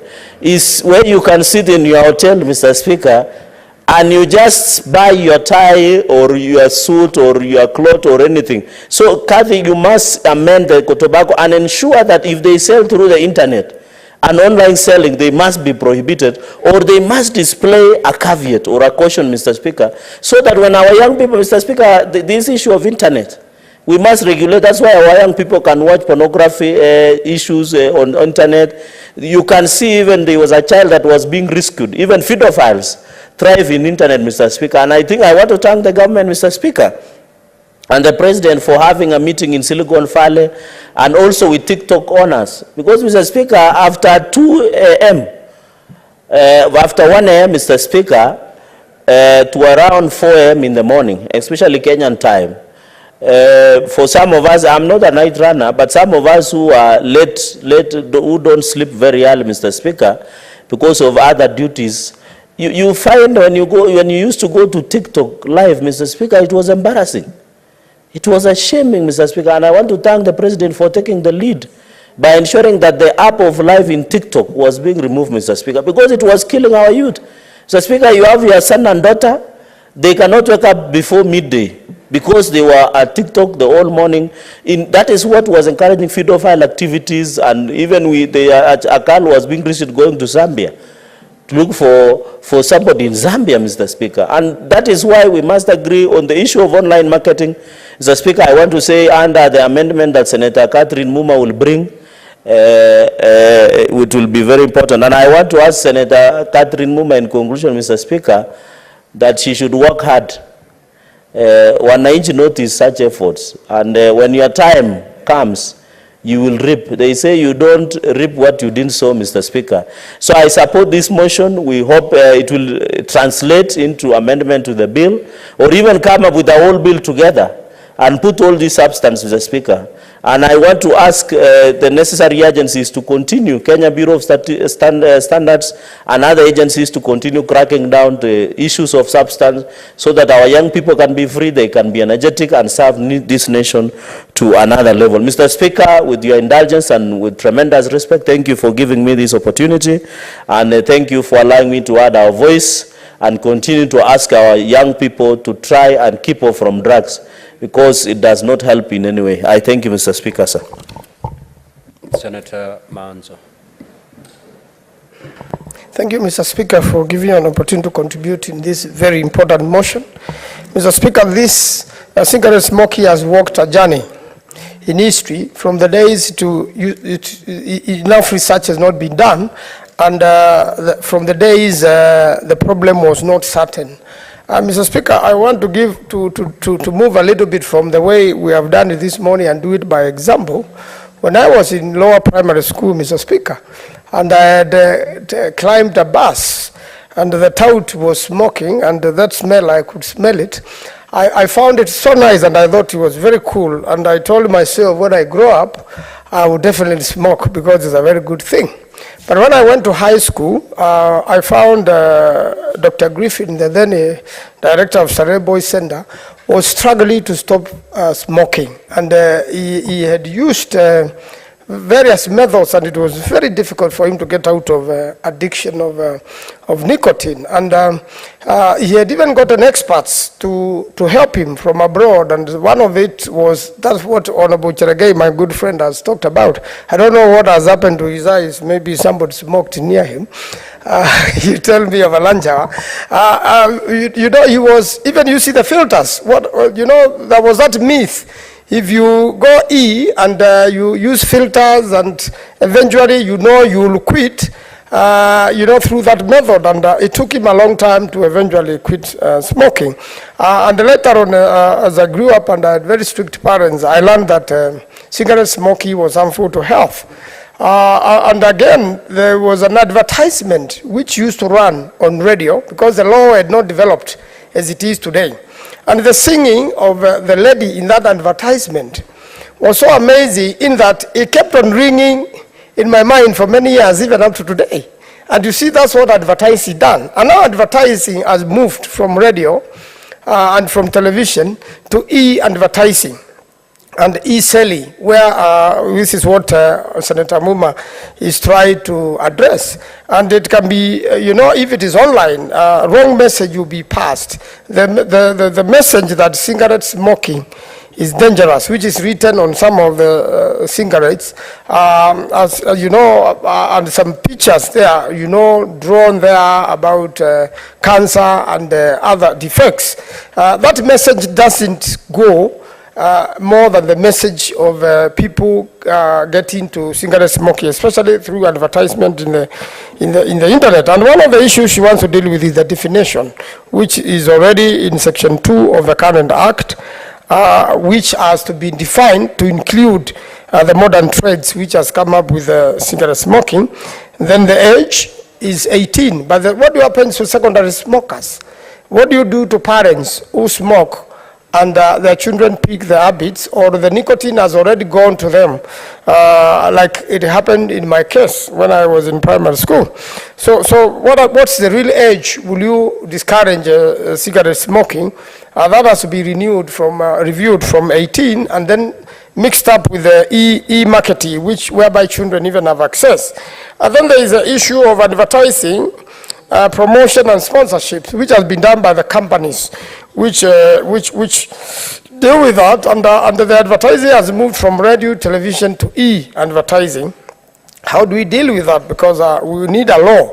Right now, we don't have a law dealing with that. Then we have, nicotine concentration and content in a lot of goods. The cigarette smoking has moved from the real cigar from e-cigarettes to even it is in products. You find that some products have nicotine, chocolates, flavoring. The flavoring by this, and that has not been taken care of by a lot of laws in the world. Then you have also the health warnings. People really don't know how dangerous this is till when it gets into them, till when up to the moment families are breaking, or somebody has to go through very expensive treatment. When you have cancer, a disease whereby you are terminally ill.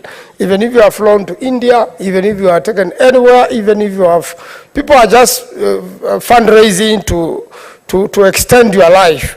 But definitely, it is that person is going to die, and they have caused this death to themselves by smoking heavily.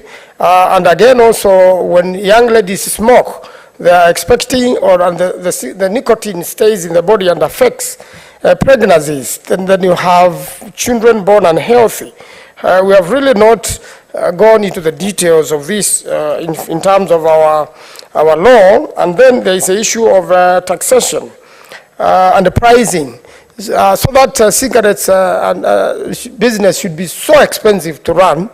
And should be so expensive for an individual to entertain himself with a cigarette by making sure that's the right place to tax, but unfortunately not fuel. We should really be taxing on that particular area heavily to make sure that cigarette smoking is contained. And again also smoking in public places, in buses, in matatu, in hotels.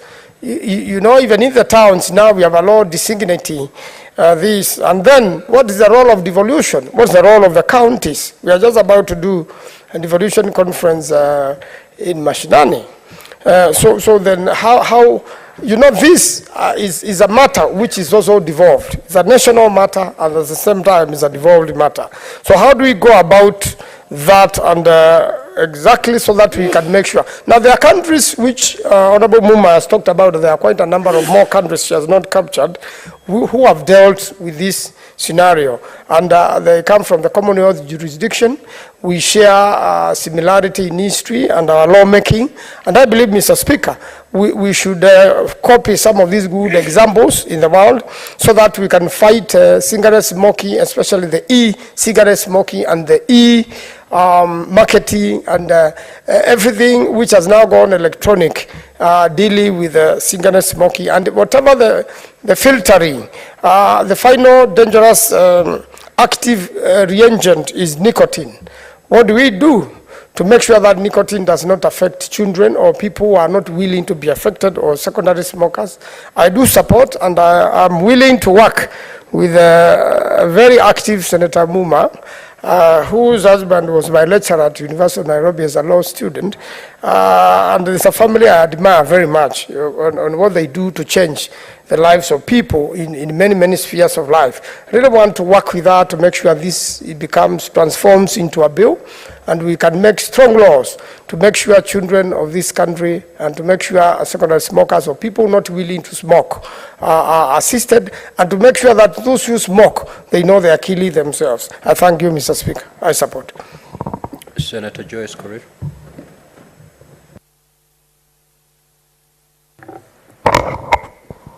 Thank you very much, Honorable Speaker. Allow me to thank Honorable Senator Muma for this motion. Honorable Speaker, I rise to support the motion. The e-cigarettes are hooking a new generation of nicotine, putting the millions of kids at risk and threatening the decades of progress in reducing youth tobacco use. Honorable Speaker, it's a nationwide crisis of youth addiction, fueled by thousands of kids-friendly flavors and massive doses of nicotine. Honorable Speaker, the presence of flavored cigarettes makes it easy for children to use them without being noticed, Honorable Speaker. Currently, there is no law addressing the use of e-cigarettes in indoors, public places, workplaces, and public transport. Therefore, the use of e-cigarettes is allowed. It seems allowed, Honorable Speaker. Honorable Speaker, nowadays, minors can easily access the social media platforms, Honorable Speaker. I think Honorable Cherargei had put it well, Honorable Speaker, and he elaborated it widely, Honorable Speaker. And Honorable Speaker, these social media platforms do promote the various types of e-cigarettes. One of the platforms that is used to promote these products, Honorable Speaker, Instagram and TikTok and all these platforms, Honorable Speaker, that are being used nowadays, Honorable Speaker. Honorable Speaker, most of the teenagers view the use of fives and saver alternative to cigarettes. There was a ban in the use of nicotine, popular known as lift and shisha, Honorable Speaker, which was affecting the youths, and it was widely used in a number of social places. And this ban had people seeking alternative ways to get the same effect, hence the increase of use of e-cigarettes, Honorable Speaker. I know there was a lot of efforts by the government to move around and check on the social media houses where these shisha and the lifts were being used. And Honorable Speaker, the youths opted for the e-cigarettes, which is really affecting their lives, Honorable Speaker. And the presence of delivery services, which has made also e-cigarettes easily accessible to the minors. As a vendor, Honorable Speaker, cannot verify whether the buyer is an adult or a minor, Honorable Speaker. Honorable Speaker, nicotine can harm the developing adolescent's brain. The brain keeps developing until about the age of 25, Honorable Speaker. The e-cigarettes can also bring about mental issues among the youth, especially with the counterfeit products that are being brought in by the sellers, Honorable Speaker. So I just want to say that this is a serious issue. It causes a lot of harm to our youths, and I want to thank the government for the efforts that they have put across in terms of trying to make sure that the administration move closely and to make sure that this drug abuse that are affecting the youth is put to an end, Honorable Speaker. So I don't want to say much, but I just want to say that I support the motion. Thank you. Senator Mogene.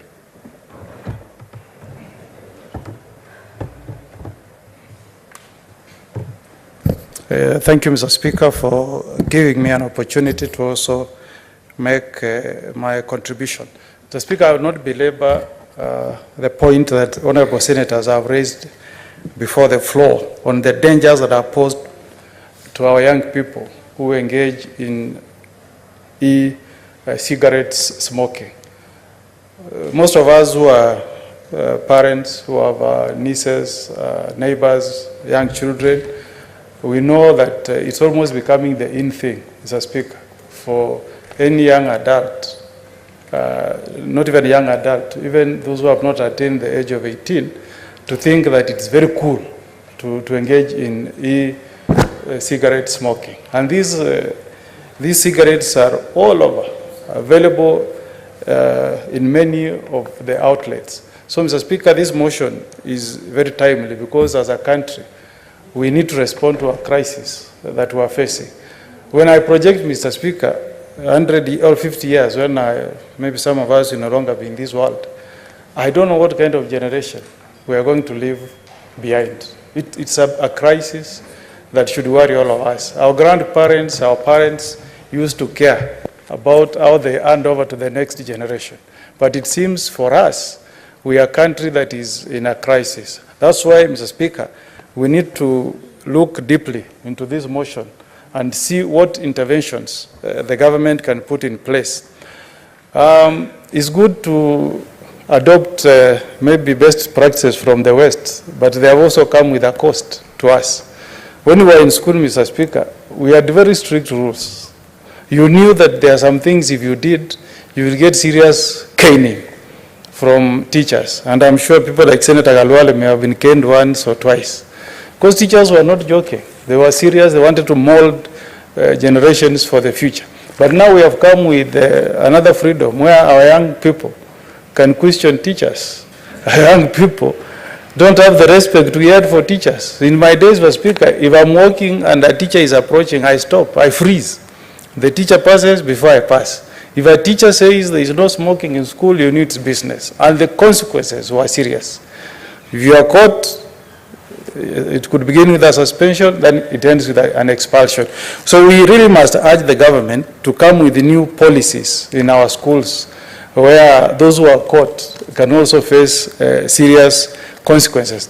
But I also feel that, Mr. Speaker, our principals, our teachers, are not doing enough to raise awareness.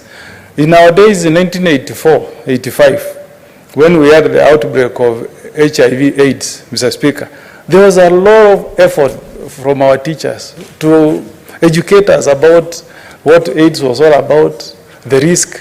My principal, the late Alex Chacha, was so graphic, Mr. Speaker. He said, young boys, if you joke, the word he used is, if you put it, you get it. You get it, you are dead. And it sunk in.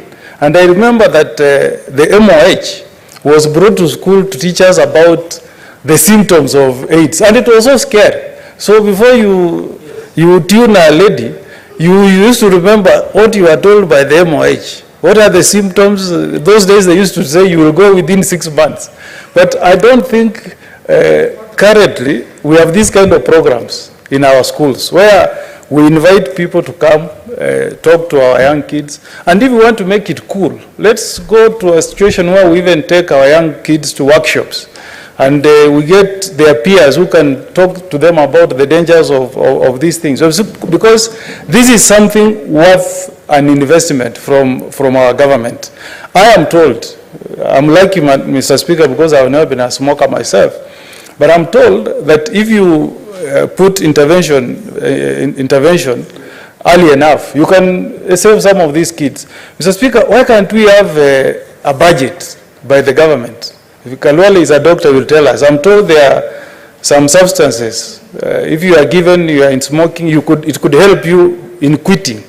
So that, Mr. Speaker, some of these young people, before they get into full addiction, the government can set aside money where they get treatment at the expense of the government, so that we assist them.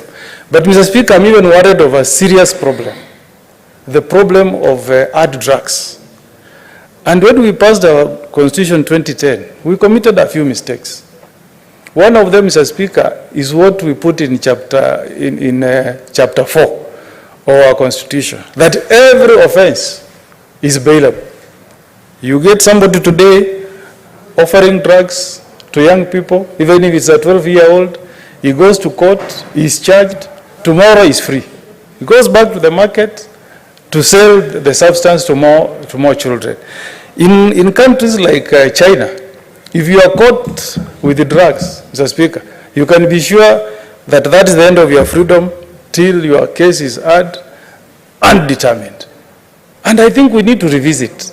Every country in the world, you do an audit of your constitution and you see where you went wrong, where it's not serving you well, you look at it. If I got a chance, Mr. Speaker, this is one area, even if it should be the only one, where we make it very clear in our constitution that anybody caught offering drugs to young people and you are charged in a court of law, you should not be granted bail. So that we reduce the number of people roaming here, out here, offering drugs to our children, Mr. Speaker. I don't know why we fear amending the constitution. The Americans, Mr. Speaker, it took 2 years after 1787 for them to relook at the constitution and propose amendments. The Bill of Rights was not in the American Constitution. when it was enacted in 1787. By the first 5 years, they had amended 10 articles out of the first proposal of 7 articles. I know you say the Bill of Rights, for you to deny a Kenyan, you need to go to a referendum. But why do we fear referendums? If we are doing it in the best interest of our children, Mr. Speaker. Just the other day I was watching news, the French, to kick out bicycles from Paris, they went into a referendum. And the people voted and made a decision. In Australia, they are going to have a referendum in November on an issue that touches on the right of the Aborigines. It's a normal thing. Ever since they enacted their constitution in 1900, the Australians have had 44 referendums.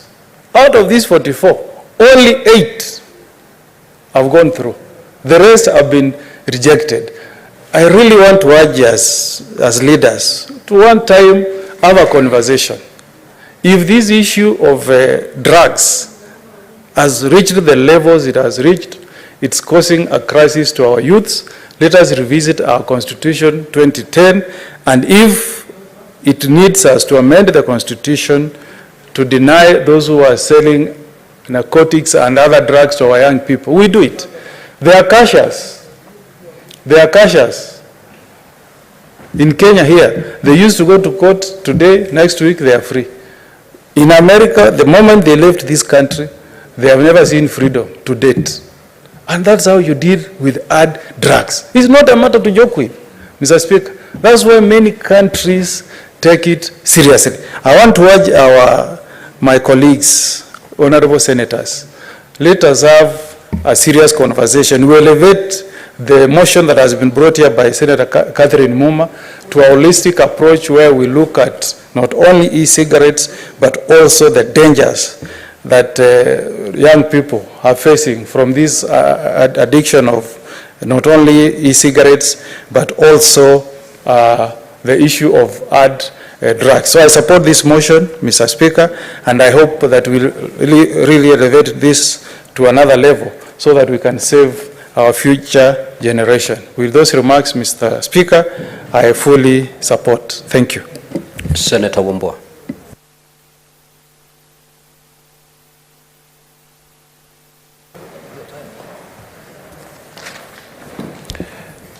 Thank you, Mr. Speaker, for giving me this opportunity to also add my voice to this all-important motion by our colleague, Senator Catherine Muma.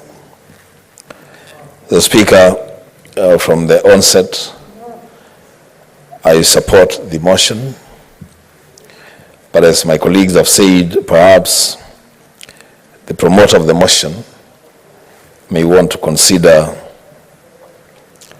moving very fast and proposing an amendment, or actually several amendments to the Tobacco Control Act of 2007. Speaker, when the Tobacco Act was being enacted, the issue of e-cigarettes wasn't really an issue in this country. At the time of enacting that law, the access to e-cigarettes was perhaps limited to a very, very small, actually an insignificant percentage of our population. Today, Mr. Speaker, unfortunately, to a lot of young people, access to e-cigarettes has become the in thing. That young people in their social spaces would want to be seen walking around with the e-sticks and doing their thing. Mr. Speaker,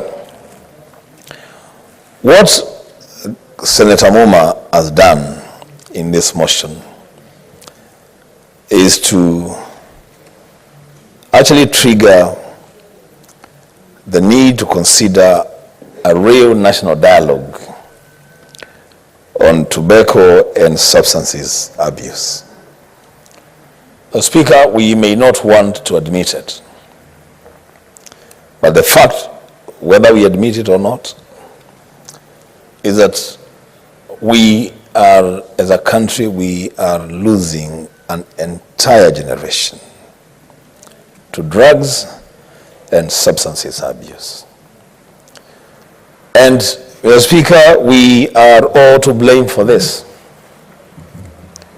because I think a lot of people, and especially parents, have become too busy. And these days, a majority of parents, and I am a parent,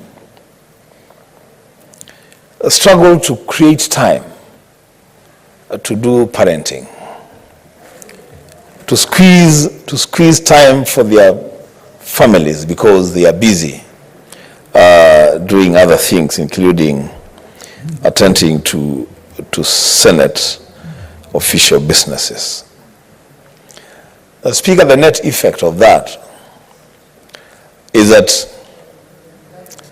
our young people have now been left to the mercies of the internet. And you know, the worst thing about our situation is that we have no regulations in this country to control access to e-cigarettes through the internet. So they can purchase these things through the internet. In this country, there isn't even a regulation on the limitations on the maximum nicotine concentration of the e-cigarettes. There is no requirement, Mr. Speaker, to have health warnings on the product packaging. Mr. Speaker, smoking e-cigarettes is permitted in this country in public spaces, including even in public transport. Mr. Speaker, yes, this is a lifestyle thing. It may look cool and trendy to our young people, but as a leadership, as a nation, we have a responsibility, a duty of care to snatch our young people from the snares of e-cigarettes and the abuse of substances. So, Mr. Speaker, I will join my colleagues in congratulating Senator Muma for coming up with this motion and asking her then to move, as I said, and propose the necessary amendments to the Tobacco Control Act of 2007 so that we can have a real conversation, so that we can get an opportunity for the public to participate in enacting laws that are relevant to our situation and to our country at such a time as this. The Speaker, with those remarks, I support. Senator Montet. Thank you, Mr. Speaker, sir.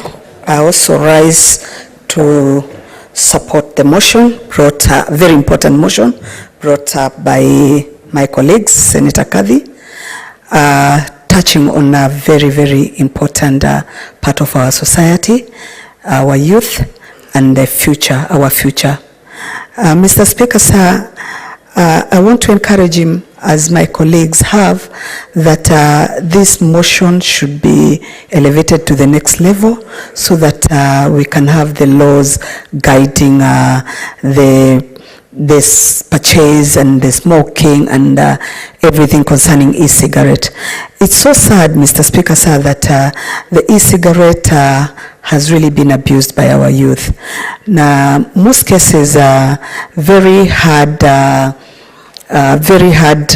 dangerous drugs are added into those cigarettes as they take them in their social setups.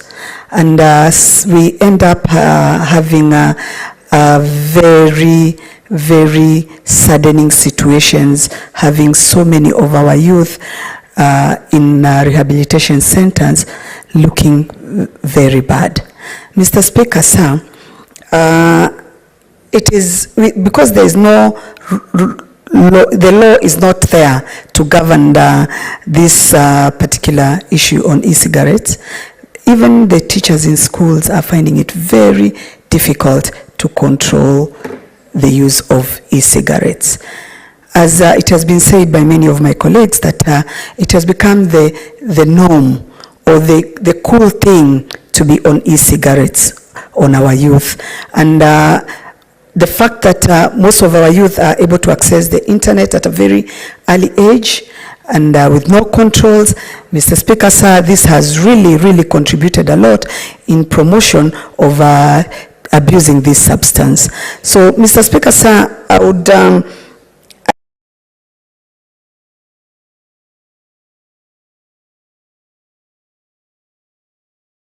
a number of our youth to a point that most of the time when they are being called for interviews for jobs, most of them fail because they have substance in their blood, where parents actually would not know that they've been abusing these substances. So, Mr. Speaker, sir, I want to support and encourage Senator Muma to move fast and move to the next level so that we can have all these laws put in place and we can have the control of use of e-cigarettes. Thank you, Mr. Speaker, sir.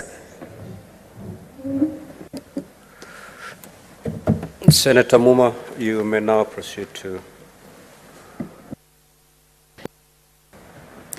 Thank you, Mr. Speaker. I rise to reply. First, to thank my colleagues who have contributed quite a lot. Senator Dr. Boni Khalwale, who seconded the motion and added a lot of value in terms of what he understands and what he knows as a medical doctor.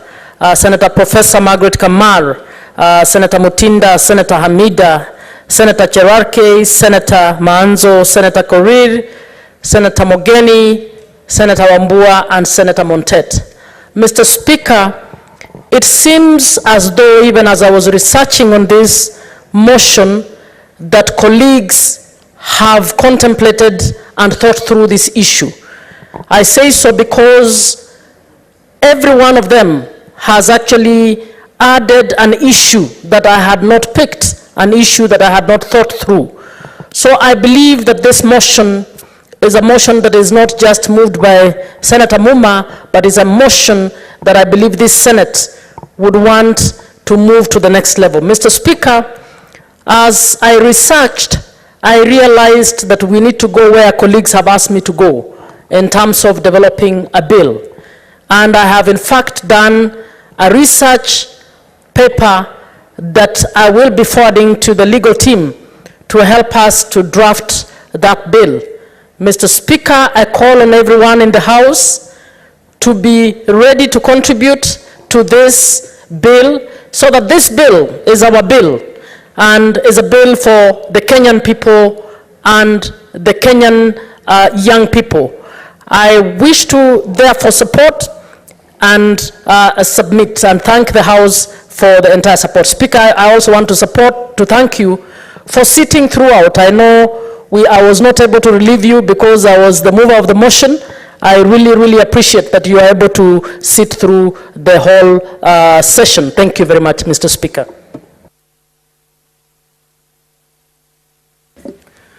Now, honorable senators, this matter does not affect counties, and therefore I proceed to put the question.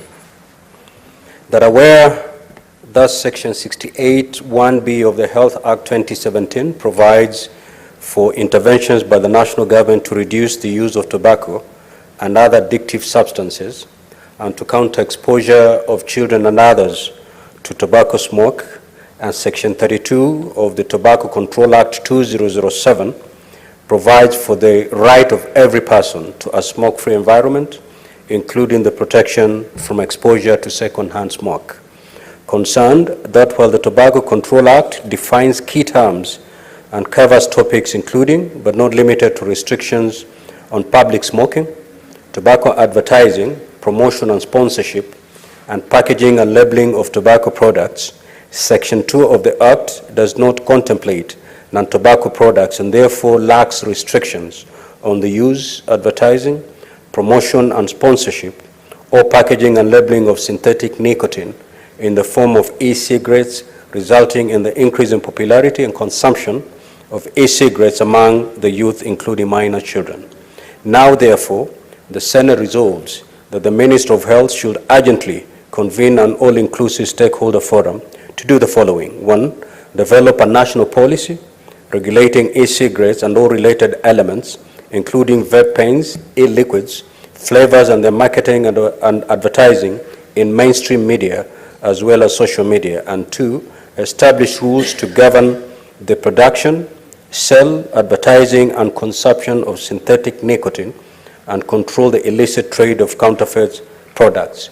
Will as many as of that opinion say aye? Aye. Will as many as of that contrary opinion say nay? The ayes have it.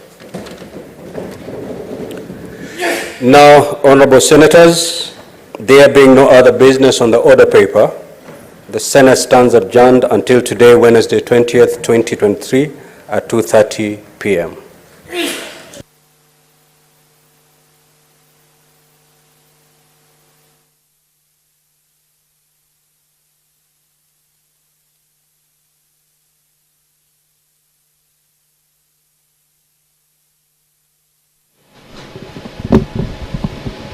Naam, uhali gani mtazamaji popote ulipo, hicho kimekuwa kikao rasmi cha bunge la Seneti na sasa tumefika kikomo. Nikirudi tu nyuma ni kwamba waziri wa leba na masuala ya jamii Mheshimiwa Florence Bore alikabiliana